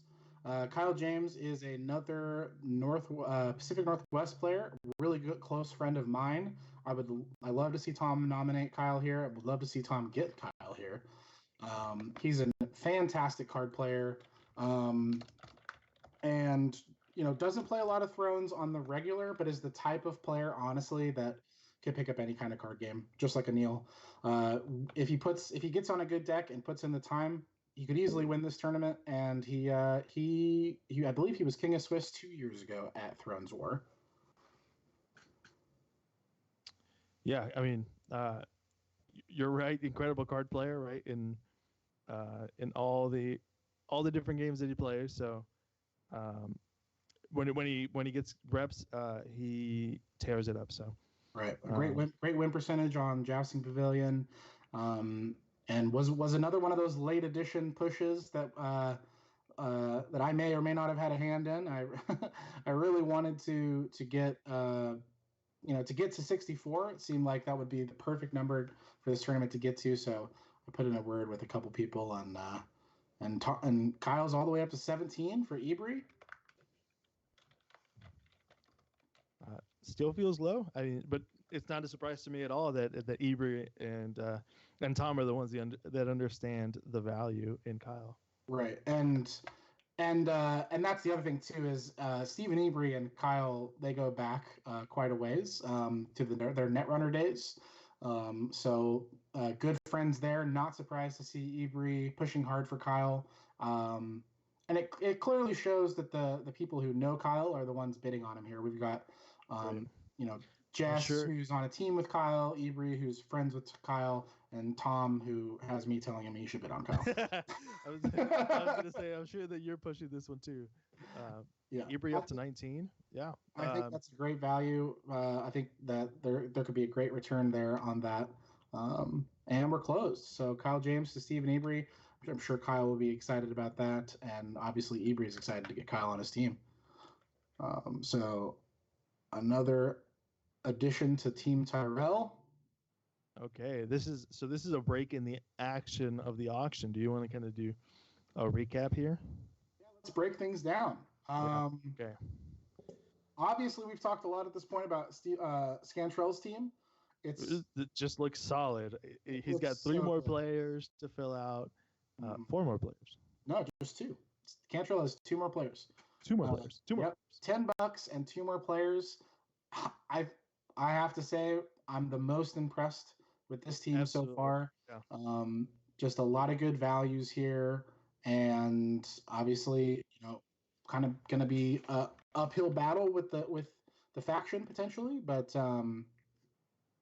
yeah, I think yeah, I just trust Scantrell to be able to build these decks. Like he's gonna be on the new Thrones DB domain building stuff all the time. And he's got a couple players that are gonna be grinding online too. So that's big. So Scantrell is perhaps our most impressive regent right now. Who are you next most impressed by? I know who I am next most impressed by. Your answer is going to be Ebry. That is incorrect. Okay.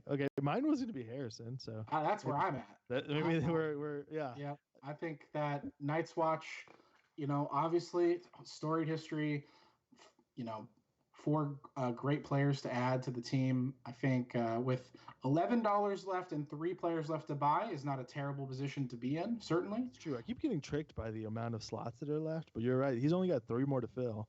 Mm-hmm. And his team looks really solid with a great faction. Yep, absolutely.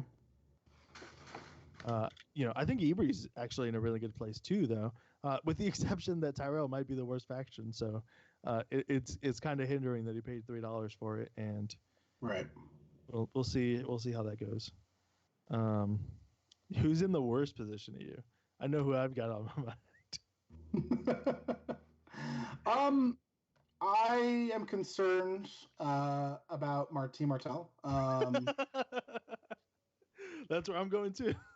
I think obviously great regent, but arguably probably the most talented regent, which is not there isn't we're not entering this at parity, right? I mean, there is a natural sort of flaw to it in that Chris is just one of the best players in the world, and has potentially one of the best factions for this tournament, and probably got the best player in the available player pool. That being said, Martel is known to be sort of a difficult faction to play, and it's going to be really imperative what these $1 and $2 and $3 players end up looking like on CT's team. I'm scared, but I'm not saying it's beyond retribution. I think it could totally turn it around with some shrewd picks down the stretch here. But that's probably my pick. Is that your pick for the one you're most worried about? It's a really hard place to be in, where you have 6 picks left, 16 gold left, 6 picks left, and only half the player pool remaining. Yeah. Yep. Absolutely. Actually, less than half the player pool, because most of the factions are gone. So, for sure. Yeah. Hard place to be in for CT, but we're gonna have fun. Right? I mean, we both wanted to play Martel. We talked about this before the event. I wanted to play Martel. He wanted to play Martel, and so he just made it happen. Apparently. Yeah, Martell at any cost, right? I did not realize that's what the case was, but it turns out that was the case actually. Jess is also a team I'm a little concerned about. Great faction, so less concerned there in that I think the faction's a little bit more. I think it's a little bit more linear, and I think it's the type of faction where you can sneak a couple $1 players into the cut with it. Yeah, you can definitely coach players up on this one. So I think Jessica's still in pretty decent shape, but has to be careful with some of those picks down the road. And then obviously we've got a lot in the middle of the pack. Mira, Tom, Johnny, Stephen Ebry. Those could kind of go in a lot of places, and will depend largely on what builds those teams end up on, right? Jess is the one that I'm most surprised hasn't challenged Scantrol on some of these picks. Mm-hmm. I mean, go after Tim, right? You know, maybe you could have paid 11 gold and got him. Tim for $10 is probably the value. It's the value of the draft, sure. Yeah. So maybe I could say that about all the regions, but Jess being sitting there with what we think is the best faction and a sizable amount of gold, I would just go after some of these players that you want. I expect her in the second half to really bully a lot of people with that big purse. Right. So she needs to. It's hard for me to track down who's available still. So some of our top available players, I would say we've got Matt Clemens is still out there, Gershom Chavez, Yotam, Katz. We've got Matt Woodard still out there. Matt Woodard, Kyle Vansel. Oh wow. Colin Weir, Adrian Payette. So there's and the names go on and on. So yeah, actually, this is quite a bit of players that I wasn't really expecting. There's a lot of players still left. So certainly not over yet. Right. So, like I said, the players in the middle, or the teams in the middle, rather, sort of as we estimate now, there's going to be a lot of ground to be made up with creativity and deck building, and who you assign which decks. I think because we have such a big influx of cards, that's a huge unknown, right? And as long as they are really dedicated and work hard on coming up with good, interesting decks, I think any of those teams could still get there. But I'm hoping CT pulls it out because I'm a Martell fanboy. Even though I'm not on Team Martell, I hope he at least gets a good draft together and has a good team. I don't want to see. I hate to see my Sunny boys and girls, doing poorly. So hopefully CT's got a game plan. I'm not sure that he does. What's a front runner for you as far as decks for Martell? What do you think are the top? What do you think are the top kind of like known decks? Not known, but you know what I'm saying. Like what sure, are the expected? Yeah, like I would expect a significant amount of attrition coming out of the decks, right? So we're talking about Knights of the Hollow Hill. Maybe some fealty, maybe some wolf. It's hard to know without having dived in too hard whether like wars is still viable. I'm not sure if it is, but actually, it didn't really get hit, did it? The wars list. Actually, it gained stuff. That's a great question. Well, wars is still restricted, right? Right. Itself. But it gained Desert Raider. It did get Desert Raider. So yeah, I think Martell Wars could be a great deck. Obviously, you can only play one copy of it, but right. I mean, everybody's in that situation. So yeah. Let's talk a little bit about some of the new agendas that are getting added to the game. We've got Aloof and Apart, Knights of the Realm, and Dark Wings, Dark Words. There's another one on there, but we're not going to talk about it because I don't think it's probably going to show up. Do you think most decks are going to try to make to bring one of these agendas to the game? Because I think there's some really powerful agendas here. Yeah, I would expect basically every team to try to field. I don't know if they'll have it, but try to field a Dark Wings, Dark Words deck, right? Absolutely. I mean, we found out with Valerian Steel that drawing the agenda is incredibly strong. Mm-hmm. you don't get to replay these events outside of Tyrell, um, but they could be really strong. I would not expect a whole lot of Knights of the Realm. Um, Yeah, I think what do you that's think? fair. I too expect most factions to bring an Aloof and Apart deck and a Dark Wings Dark Words deck. And I could see some Knights decks maybe out of specifically Tyrell and Greyjoy. Well, not Greyjoy, but Tyrell specifically. I think we'll see some Knights decks out of maybe Lannister potentially. Yeah, it's like pretty hard considering the card got it restricted already, so it Right. makes it harder. It's going to dissuade people from trying to innovate with it, which is certainly a problem. Um, but I still think people will try it, and I think if it's going to be viable out of any faction, it's probably Tyrell and Yeah, potentially Lannister. So I just feel like it's got a natural home at Tyrell for sure. right, maybe Stark too. Not sleeping on it in Stark. I'm Hmm. trying. My brain's already sort of the gears are turning for Stark.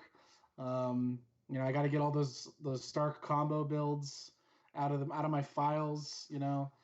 Just kidding. Stark doesn't have combo, but yeah, it's gonna be interesting. I'm really excited. It's one of the reasons that I signed up late to this tournament is I was super excited about the addition of Things I Do for Love. I know it's a divisive topic, but just I love new formats. I love them. I love trying to break new formats, trying to make powerful things happen in new formats, exploring new interactions. So even if it is sort of like encapsulated in this one tournament, I think it's worth trying to go. So Absolutely, yeah. that's what I am super excited. I mean, obviously I'm excited to see people, but Worlds wasn't that long ago. I saw most. I saw most of you. You got Uh, your fill of these assholes already, yeah, man. yeah, exactly. So, but yeah, I mean, obviously, Thrones War is always a great time. Um, so super stoked for that. Let's see where we are. I know it's definitely been 5 minutes, but you know, who of these people are punctual? Um, at least James is the one in the chat who's chastising people for for being late. So Nice. looks Get like him, it's gonna James. be Tom McKenzie with the next nomination, followed by Harrison. Um, looks like they're doing a quick roll call before we get started again. We're all the way up to Do I need to check in? 56 viewers. I mean, I did, but it's up to you, really. I'm sure. I don't know if they care about us. We're not the important ones. Um, let's see. Roy reminding everybody that the VOD is going to be on Twitch right after the show and the Beyond the White Book YouTube channel by tonight. So that's pretty exciting news. I know you can't stand the sound of your own voice, so you probably won't watch the VOD. Probably not. But I might, because I'm interested in those kind of things. Plus, I think for me more than anything, I'm interested in looking at the chat's response to the draft. So it's unfortunately I haven't been super attentive to the chat thus far, so I do apologize again. But so let's look at some of these remaining balances. So Scantrell's got 10. Ebree's got 17. Jess with the big number at 37.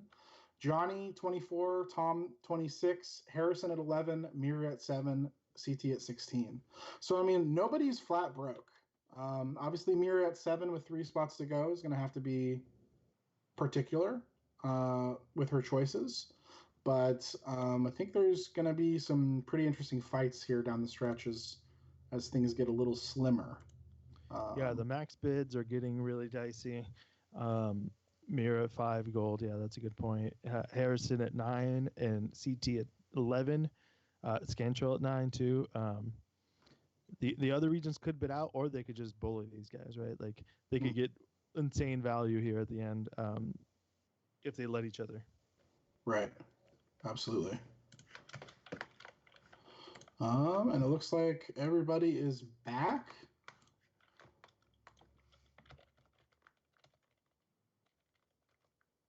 And are we at liftoff?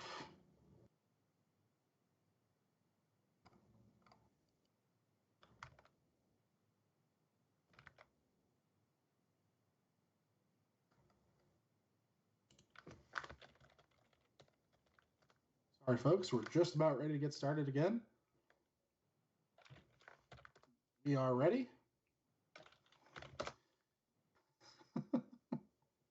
People keep asking if people who have already checked in are ready again. Here we are. Gotta just double, triple check. Yeah, like, you can't go back, right? Exactly. You're right. You're totally right. I think that's totally reasonable. So, Tom nominates Aaron Freed for $1 here. Aaron is a Vancouver player, also an L5R crossover player. Thrones was his primary game up until the release of L5R. But he was at Worlds this year. I know he likes to play decks like Tyrell. He does, yeah. He plays a significant amount of Tyrell. Made the cut at the Nationals that was in Seattle a few years ago with a Tyrell deck. But yeah, just generally a good guy. So he's up for $3 here to Ebri, who's the Tyrell regent. So that seems like really good value for him. Right. He made top 16 at U.S. Nationals in 2017 and beat me in the cut. So looks like Tom is the leading bidder here. Spec might be coming in with the 10 seconds. $4 for a Kingslayer? Come on. What's up those numbers, guys? Aaron's a gentle giant, as it were. You will know who Aaron is if you see him. He's like 7.5 feet tall. He's got some Giants blood in him, that's for sure. But he is one of the nicest guys, and I would be happy to have him on my team. Jess, go ahead. Jess ups the bid to 5. So there we got Jess. We got Jess spending some of that money, which makes sense. I think she's got to start filling out the team. Yeah. Freed for 5 on Team Targ feels really good. Yeah. And Spec looks like he's closing it off here. And so Aaron goes to Targ for 5. Aaron could easily make the cut with Targaryen. Absolutely. Which is a great value for $5. This is kind of something that we see pretty often in these drafts is you kind of reassess, the regents do, what went down during the first half, and then you end up kind of getting a little bit more conservative with your money after that. Matt Clemens is up for $1. Matt wanted us to trash him on this thing, but I don't see any reason to. Super good player, super fun guy. Will probably play in the Villainous World Championship that we throw there. I mean, a renowned Villainous player, made the finals of Villainous, the World Championships last time.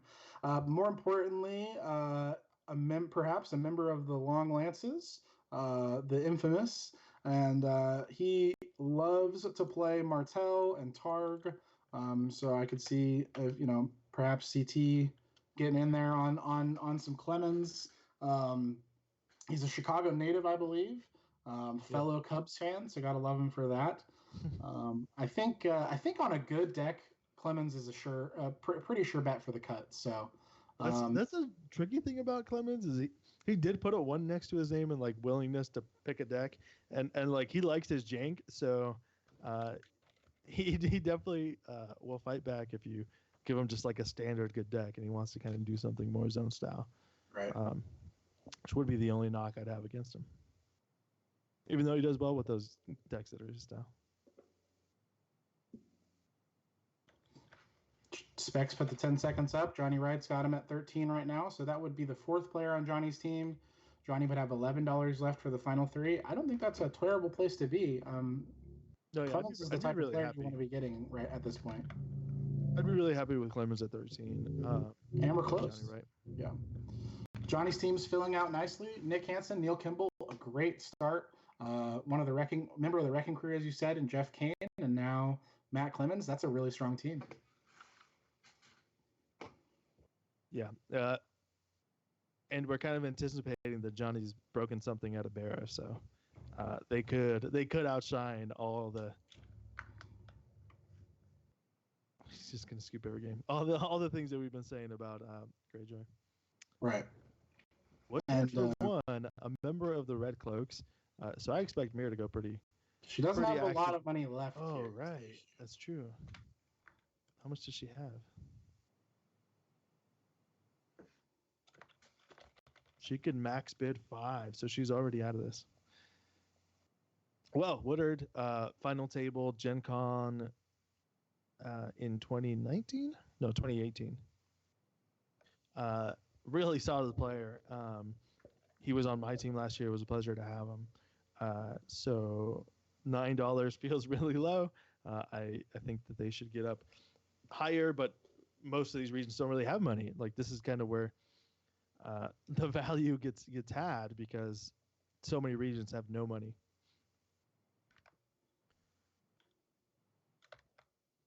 Jess and Tom going after it, 2 of the regions that have gold left. Makes sense to me. Yep, absolutely. Tom's leading here with 11. We'll see if Jess has something to say about that. 10-second call has been made by Spec. And we are closed. I think that's a great addition to Team Stark. I've worked with Woodard in the past. Happy to work with him again. Great player, great guy. I mean, I know we keep saying that, but it's true. And Matt has some really excellent finishes in the past few years. I think so. Spending about average value on a player for a player like that is really excellent. Yeah, I think I'd be critical of Jess letting that go there. Like spend 12. I mean, it's a little bit above average, but you just have so much money. Like, right. CT's up for a nomination. Are we gonna Krause. finally see somebody join our team here? You might do. We got John Krause for $1 here. Tell us a bit about John Krause. I don't know a lot about John. John Krause is like the godfather of SoCal Thrones. He's got a story that he tells at Kingdom Con, which rest in peace, Kingdom Con, about the rebirth of SoCal Thrones after the CCG, where he and James Speck did a demo, and they brought in Ryan Jones and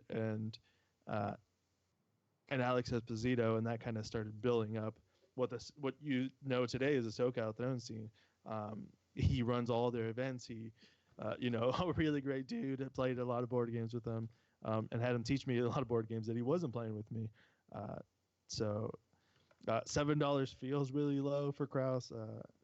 It's been a while since he's made a deep run, but back in the day, he final tabled the Worlds, so he's got pedigree to him. And Jess here is flexing her spending ability. As these numbers are going to start to decrease as the budgets get less and less, and so I think that's just really an indicative of how much money these regions have left to spend, and less what I would expect these players to go for, because they have to be pretty frugal. Even in Jess's position, maybe it's a little different. I think she should probably be really aggressive on the players that she wants. Johnny Wright comes in with Colin Weir for 2. Colin is the resident rules expert of Thrones, Chicago native. Candidate for the rules, the Grandmaster rules, whose title I don't remember. It might just be Grandmaster rules. Really good guy. Like I hit him up all the time for rules questions, and he's never upset that he gets messages at 3 a.m. his time, me just bugging him like, hey, how does this interaction work? Right. Yeah. That can be really crucial too when you are trying to figure out a new format, especially with all these new interactions. Colin, you're going to have firsthand knowledge of how these interactions are going to work. And you're not going to have to tip your hand by going to Colin late at night and asking him how some ridiculous reaction works. Looking at you, CT. Looking at you. Chris comes in for Colin $8. Wants to make it clear Colin. that he's not a native to Chicago. I apologize. He is a Cowboys fan, but that doesn't really Cowboys fans can be from anywhere. That kind of, My apologies, Colin. And we are up to 9 for Ebri on Colin. Ebri has 3 spots left and $17. This feels like a pretty good place to get a buy, honestly. Yeah, absolutely. I'm not sure that Colin would be super excited to play Tyrell, but Them's the breaks. Your team's good, so.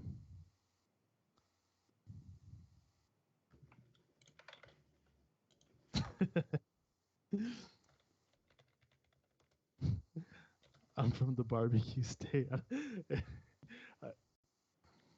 One of the southern states? I don't know.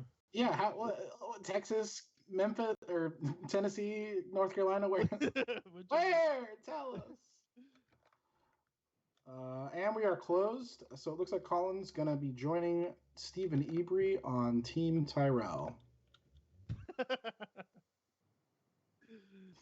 Chicago guys are getting them crap in the in the Twitch chat, so it's pretty great. I love it. I love it. Looks like Jess is up to nominate here.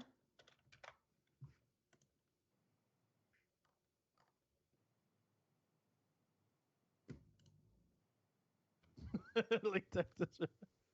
Chris Eggers giving you giving it to Alex Black here for knowing states about as well as our president does. Okay. I was just thinking about barbecue, people. You said barbecue, and you got my head all aflutter.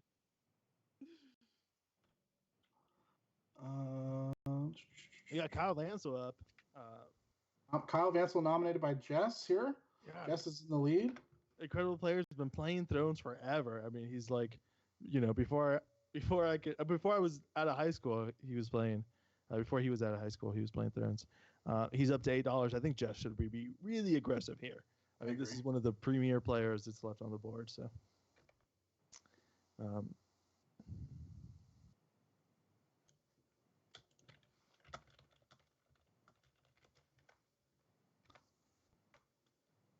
Tom goes up to 9. Jess goes to 10.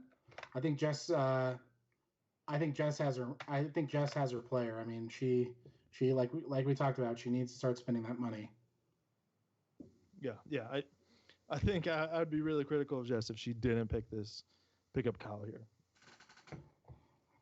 To be fair, I did say Memphis, or I did say Tennessee immediately. Yeah, immediately after, but man, they're just savage. just no chill. Get him, chap. Sick him. And we have Vansel to Jess Team Targaryen for $10. I think that's a great deal. Ebrey is up next on the clock.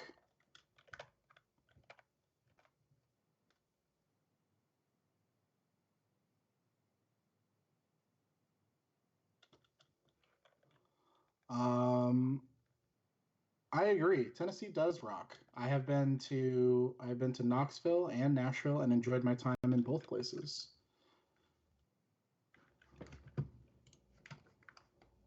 Jesse Gibson's up for $1. This guy's a player out of LA and incredibly technical. I've played against him maybe just once, but we had a game that I still remember to this day. It was really fun, and he had a really interesting deck.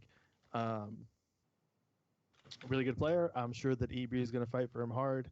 I wouldn't be surprised if Scantrell also jumps in here, since he's got Neil on his team who might push him for this. Johnny Wright might get in here, and of course, Tom and Jess should be in here. Tom's got him at 4. Jess looks like she's going to jump in here too. Chris in there with 5. Tom's in with 6. Jess is still typing. She's got to erase and erase her previous bid.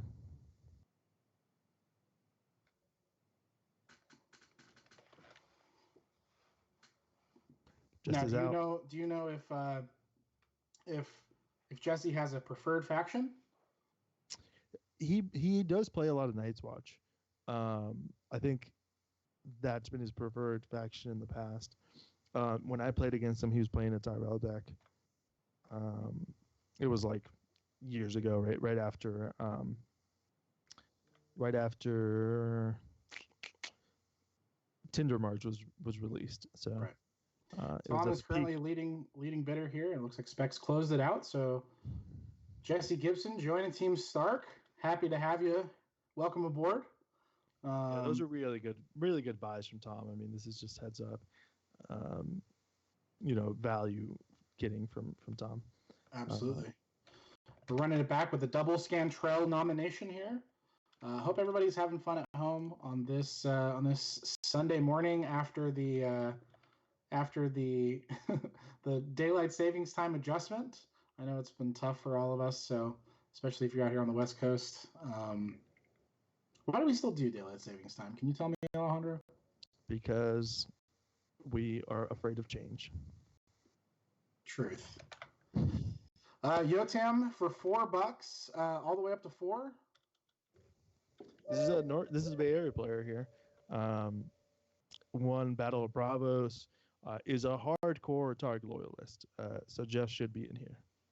Yep, agreed. Jeff should be. He'll take up a burn slot and be really happy and perform really well.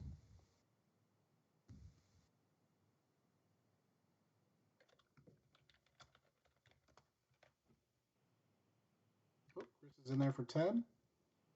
Or Chris is in there for 7, rather, right after Spec's 10-second call.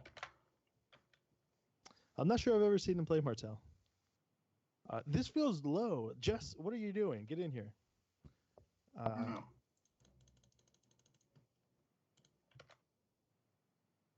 Yeah, this is extremely low for Yotam, I think.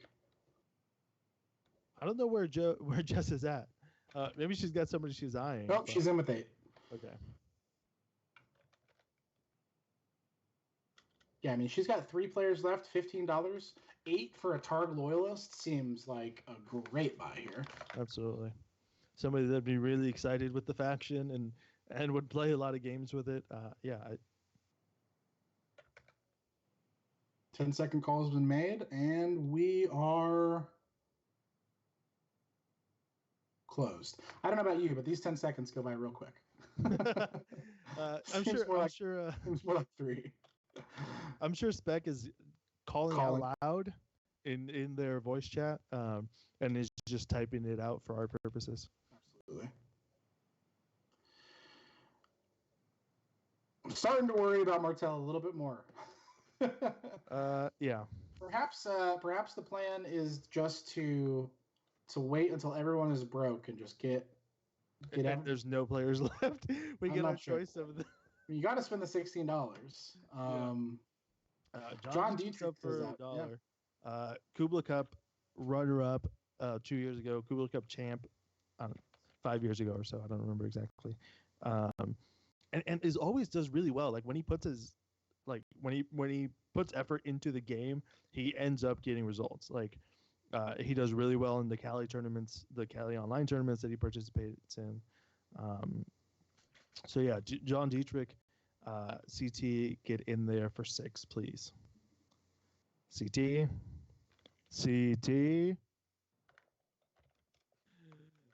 wake up. Harrison in there with 6. I mean, these are, this is half or more of a lot of people's budgets left. And yeah, I don't know where CT is on this one. Yeah, so the CT's trapped in Jess's closet. I think the fear probably with Dietrich is, and why his numbers are so low, partially because there's no budget to go around, but also because he's taken a large break from the game. So it's hard to know, how much time, how devoted they are to the game. One thing that really unfortunately happened to John not so long ago was that during the Paradise Fire, John's house burned down. So wow. that's gonna that impacted his ability to play the game. Like he lost all his cards. So that's awful. Yeah, not ideal. But Dietrich for 7, great value from Scantrell. Like no surprise that the value pick is going to Scantrell at this point. Yep, Scantrell's got $3 left for the last player. I mean, I love Scantrell's draft so far. Yeah, absolutely. I mean, not even so far. It's almost done. I just love the way that Scantrell drafted. Yeah. Scantrell, incredibly impressive here.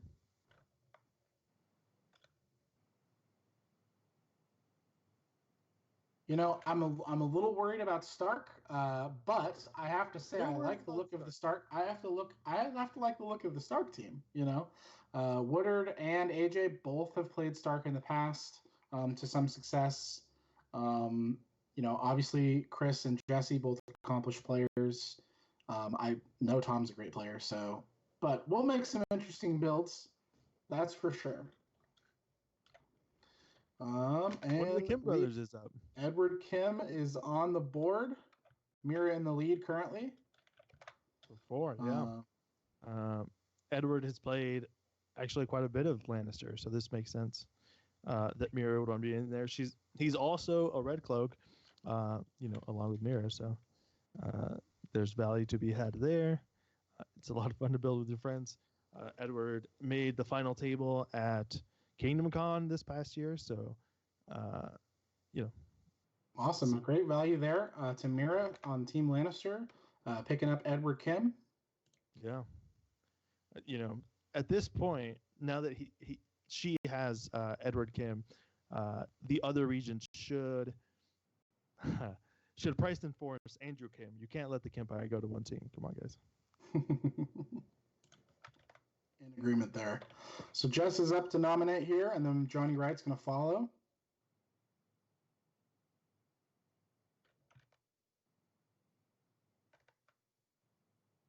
Well, this has been an absolute blast. Thanks to Showenthal for inviting both of us to do this. I was scheduled to do it last year, and literally on the Sunday in which the draft was happening, I believe it was a Sunday, my power was out for like 18 hours. We had a huge windstorm. Damn. And I believe you were actually the fill-in. Is that correct? That sounds right. It's been a while. I do think I did this last year, yeah. So the bum that we didn't get to do Jellison together. is on the board. Sorry to interrupt you there, but we've got all the way up to 5 on Ryan Jellison.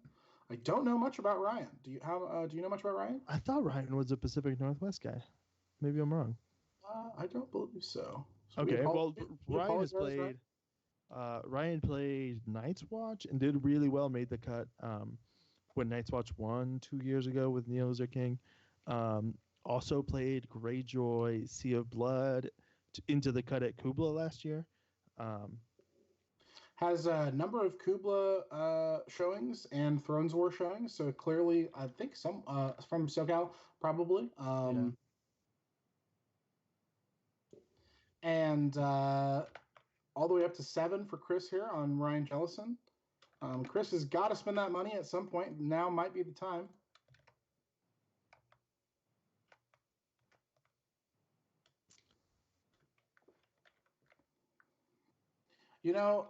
I have to say, welcome to the team, Ryan.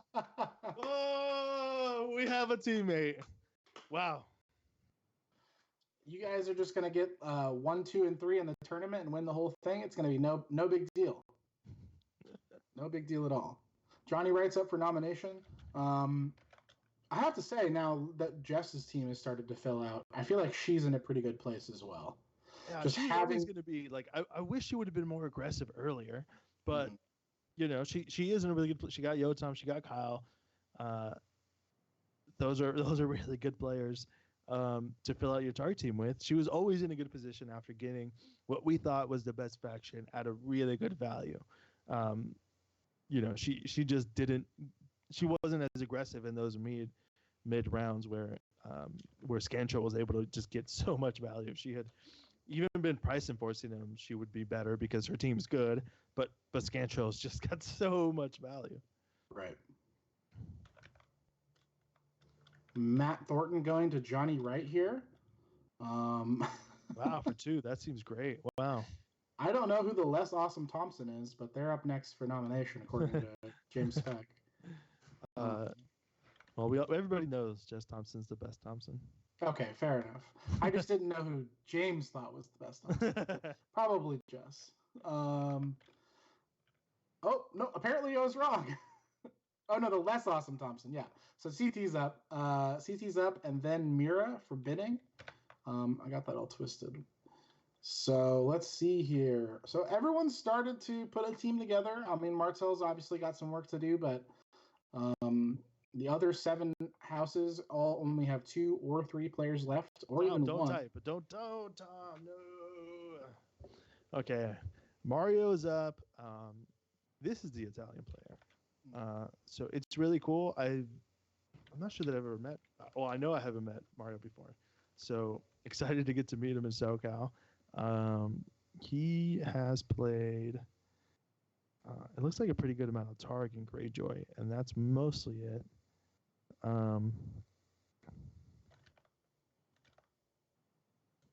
Yeah, all of his tournaments are in Italy. Really cool to see him traveling out here for this. Greyjoy, Targ, Night's Watch are the extent of his experience so far. Tom is the leader at 5. You think CT should go to 6 here? He's never played.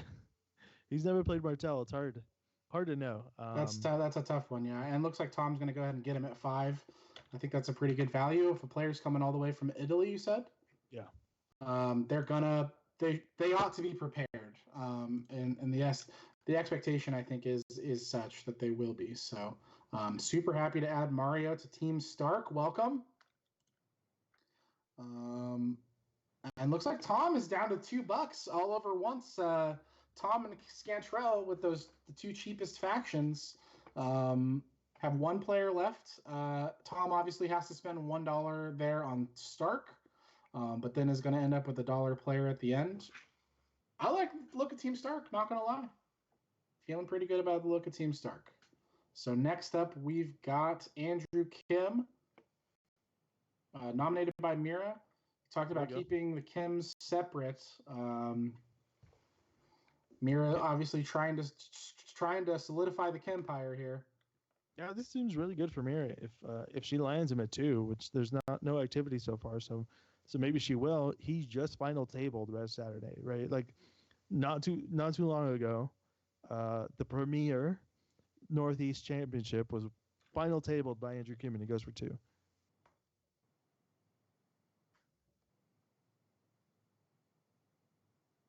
Well done, Mira.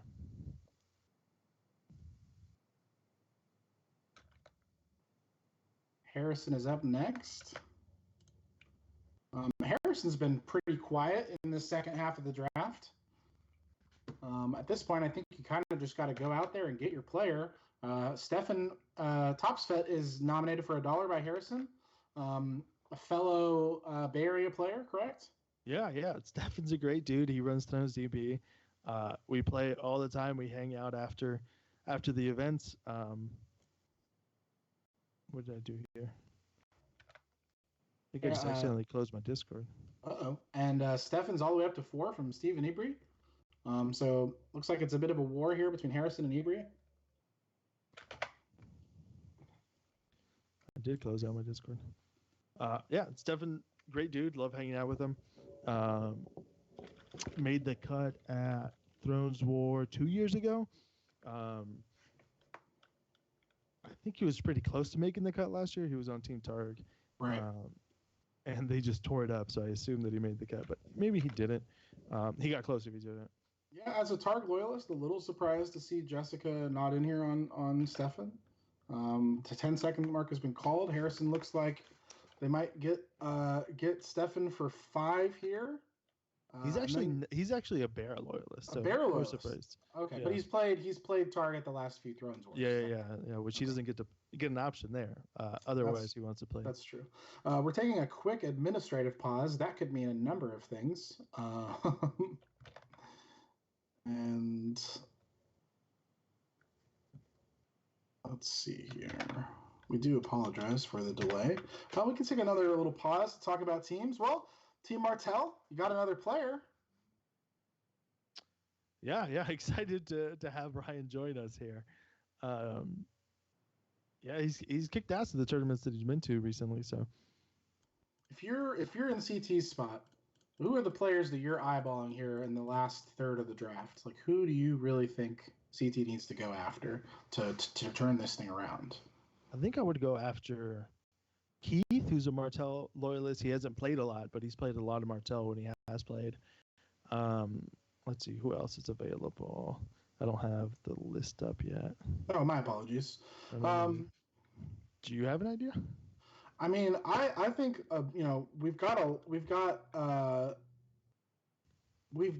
quite a few players left. I'm not sure of players' loyalties, and Martell is one of those sort of tricky factions where Loyalty can matter a lot, or at least like familiarity with the faction. So hopefully CT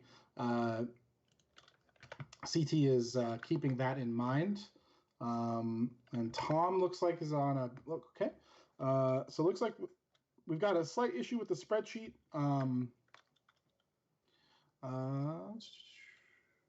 So they're working on that fix, but looks like we are going to go ahead and get started again. Tom is up. This might be an okay time for him to nominate Stark, maybe. I mean, does he have to nominate Stark? Because I don't think anyone else can nominate. He's the one that has to nominate it. Yeah. He nominates Matt Kreft for $1. And I think Tom is left to basically only afford a player at $1 at this point. So Kreft is definitely going to go for more than that, all the way up to 5 here from CT.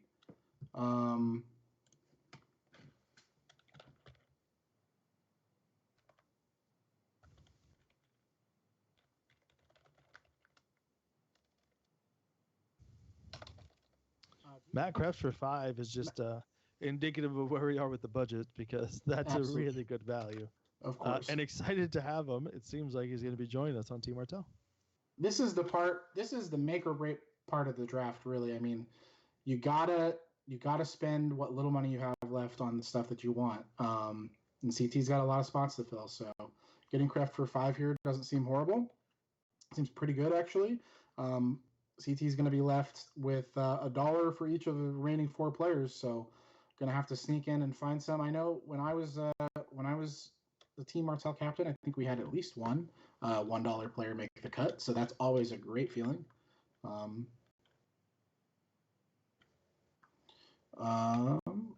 And Tom nominates Stark for $1. Says, "Fight me." Closed immediately.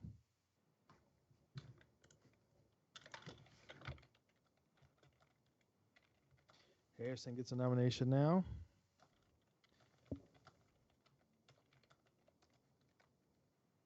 Keith for $1 from Harrison. So unfortunately, CT is not going to be able to fight that. Nope. Harrison's got $6 remaining. This is kind of one of those places where it pays to have $2 per player left in your player pool. One of the reasons I like Cantrell's position so much is he is guaranteed to get value on somebody for $3 here with the remaining budget. There's just a number, Mira, Tom, CT, they can't bid 2. So 2 or 3 is enough to guarantee that anybody you want who's remaining, you're going to be able to get. So seems good.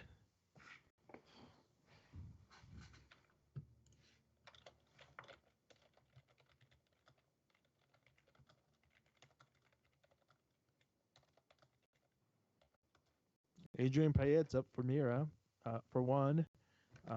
Ibri outbids her for 2. Whatever the value is here, it's too low. It's way too low. Because I had Adrian on my list, basically costed at prices that most of these regions can't afford at this point. So, I think Jess will probably try to get Adrian as her second to last pick here. She's got $7 left, so she absolutely should. Yeah, $6 budget. Makes a lot of sense to me that she would push. Ibri is in the lead with 4. Don't have a 10-second call yet. Spec puts the 10-second in. There we go. Yeah. This goes to 5. Think that's reasonable. Makes sense to me. I don't know what they're thinking about so much. I think one of these 2 regions should probably spend their remaining budget to get Adrian on the team. I think Adrian at 7 for Jess, or even that's price max for everybody but Johnny Wright, by the way. That's correct. Yep. So either Johnny comes in or that's over.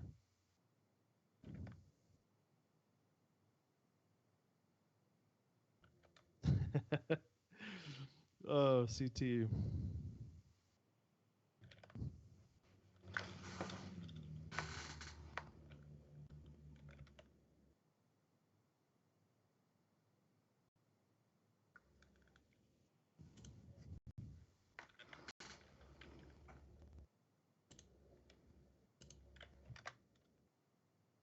All right, looks like CT. Jess is bemoaning losing out on Adrian to Ibri, which is totally fair. CT is up next. Yeah, she should have considered going straight to 6 instead of going to 5, I think. Mm-hmm. Josh Noonan is up for $1. God rip.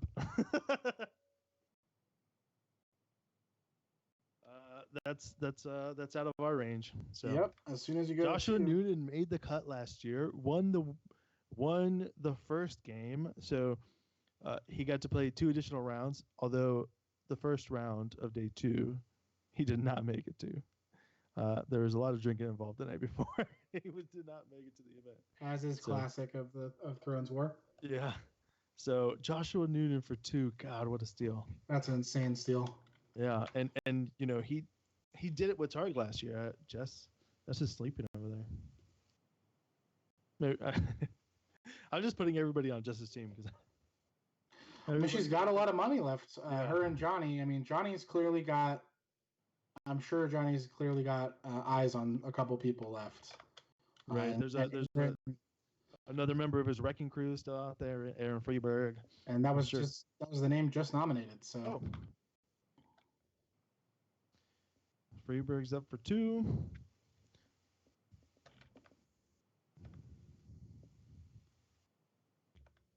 Johnny's gonna bid more. Like, you could go 3, and Johnny's gonna go above you. Right, but the only one who can price enforce at this point is Harrison and Jess. Steven's team is done. Steven is done. Scantrell has $3 remaining. It's possible Steven could have called the bluff there and went to 3, but yeah, it's I understand it's really scary at this point, but like you just gotta make Johnny's, like, you can't let him have this steal. So Ibri cannot nominate because the team is full. So I think we move on to Scantrell then. Is that right? Yes. And then we'll be making our way back around.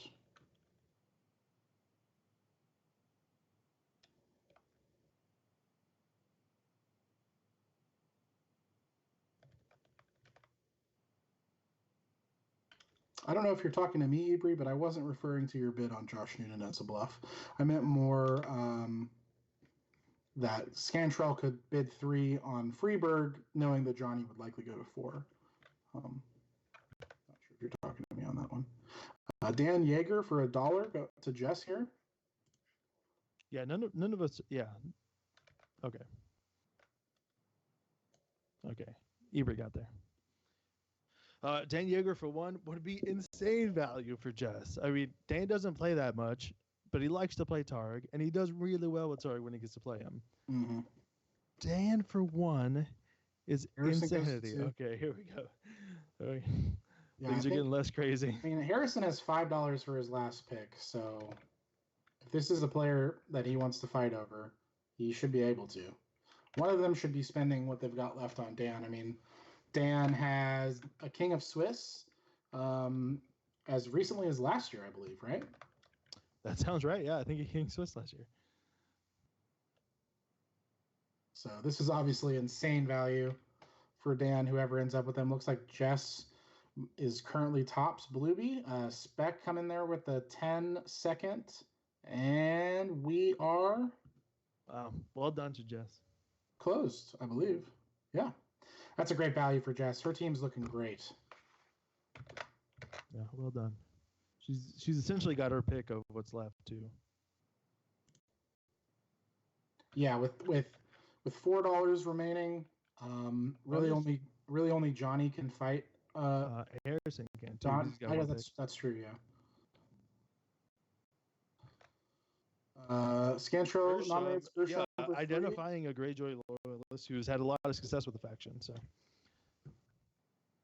Jess is coming in for 4. I'm not sure that I've ever seen Kirsten play Targ, but I don't think it matters. I'm sure honestly. he can play it. I think Yeah. that's a great. I think you got to take that away from. If Scantrell gets Gershom for 3, that's the perfect draft. Yeah, yeah. Feels like a good plan there by Jess. Maxing out her bid. Yeah. There you go. Done. Done and dusted.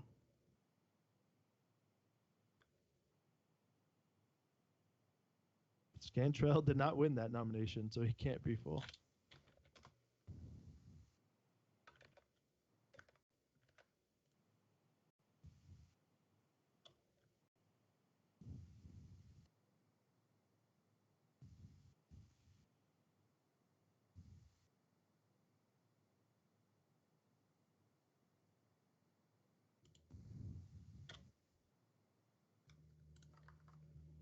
Jess is done now, though.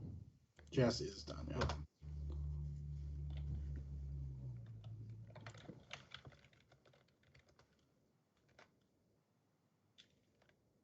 Scantrell's got to go find another bid. He had the perfect one. Yep. He's got to dig deep for the next one, the backup plan. I think it's possible you could have tried to bait out a player with another dollar spent somewhere else and then gone in on Gershom, but right. Yeah, Gershom for $4 there is insane. I had him on my sheet as a $13 player. So well, that's what happens when we get to the end here. Mm-hmm. Johnny and Harrison are the big dogs now, with 5 and 7. William here for 3. I was gonna jump in and say this. William has played a lot of Night's Watched. I mean, that's just his preferred faction. And to get this was the perfect person for Harrison to go jump in and get. Yep. I think this is going to close out, and well done by Harrison to identify a really good Night's Watch player here.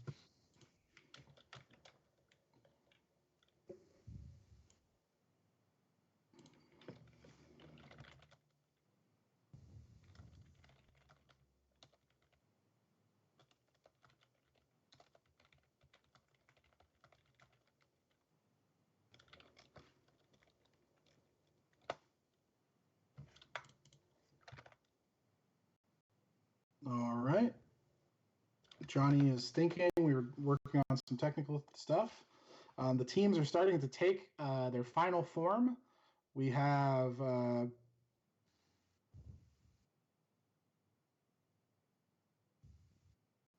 Scantrell, Johnny, Mira, and Tom, all with 1 player remaining, and then CT has 4. I don't know about you, but I'm happy to not be in the Thompson household right now. I can only imagine the CT is freaking out. It's understandable. Mm-hmm. I mean, he did threaten to do exactly what he did yesterday. So, I mean, he made good on his threats. You have to respect him for that. He did, CT. I appreciate that he went out and got us a good faction, but at what cost? 31 gold. That's what it costs. It's a big cost. It's okay. You're going to win the event. And Mark Buss is the nomination for Johnny Wright. So it looks like Johnny is done. Ended up having $4 in the bank. Not terrible. Certainly. Yeah, that's fine. Probably money he was saving for Aaron, and then nobody challenged him on it, so.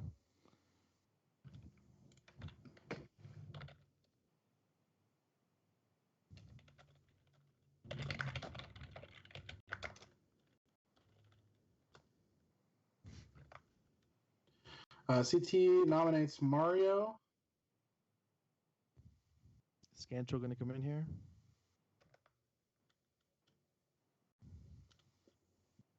It looks like we got it. welcome to the team, Mario. Yeah, perhaps he's going for the Yark. I don't know how to pronounce that last name. I'm gonna let you handle that one. I think I don't it's know either. Sharkeen or Yarkeen. I'm not sure, but there, I believe, are two Yarkeens or Charkeens in the tournament. Perhaps CT is gunning for the family combination. That'd be good. Mario does play a lot of Martell actually.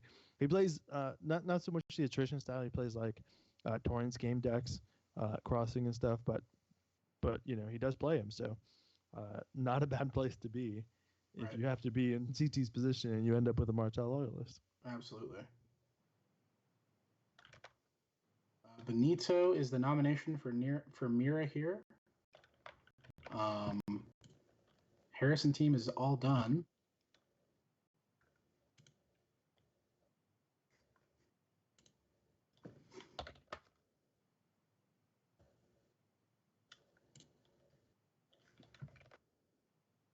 And looks like Benito is on. Welcome to Team Lannister.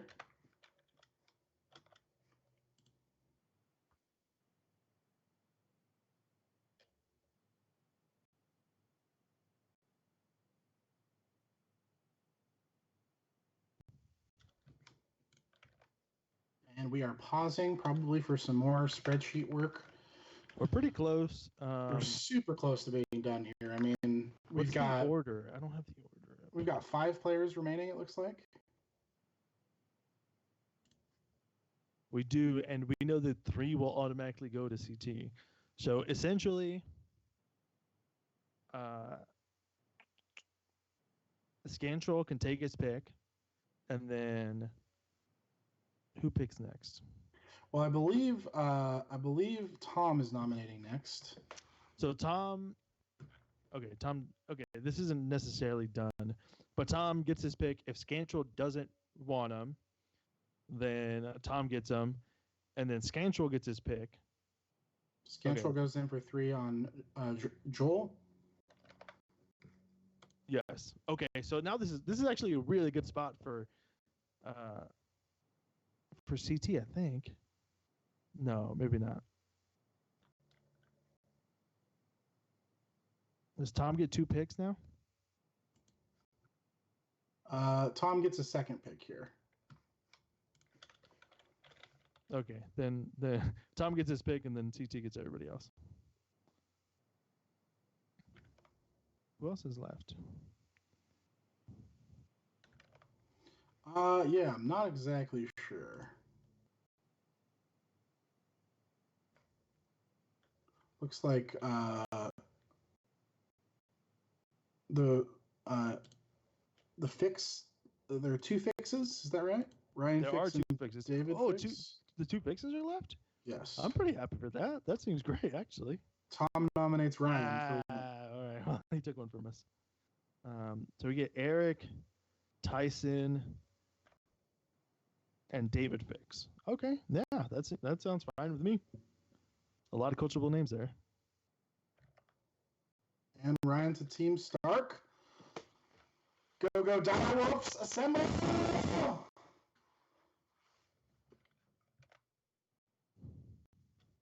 I hope we get to play a lot of puppies. The fix is in, according to Graphic. So yeah, that concludes it. Wow, amazing. So many great players going to this tournament. Really excited about all the teams. Some perhaps going to be starting a little bit further back than the others. I think Stephen Cantrell's draft was my favorite. Was insanely good. We've talked about it basically this whole draft about how well Stephen is drafted, but wow. That being said, I think Jessica's team, just because of the faction alone, I might prefer in terms of who I think might win this tournament. It's just Targaryen is so much better than Greyjoy. I mean, that's a list of 7 great players for Scantrell. Did a great job getting Greyjoy for $1 for however much Greyjoy's purchased for 3. But Jessica getting Gershom, Dan, and Yotam there for a collective 15 gold. I mean, for starters, I had Yotam at least 15. So, I mean, that's just insane value for her. I think those two were the two regions who did the best in the draft, but obviously, everybody's teams are looking solid. Just going to check in that we are all done. Yeah, do you have any closing thoughts on things here? A lot of fun. Excited to get started building and coaching. It'll be a good time in SoCal. Yeah. Hell yeah. Unfortunately, did not get to be on Team NorCal, which is a frequent thing for me. It's hard to it's harder to be on Team. Not being so good. Yeah, unfortunate.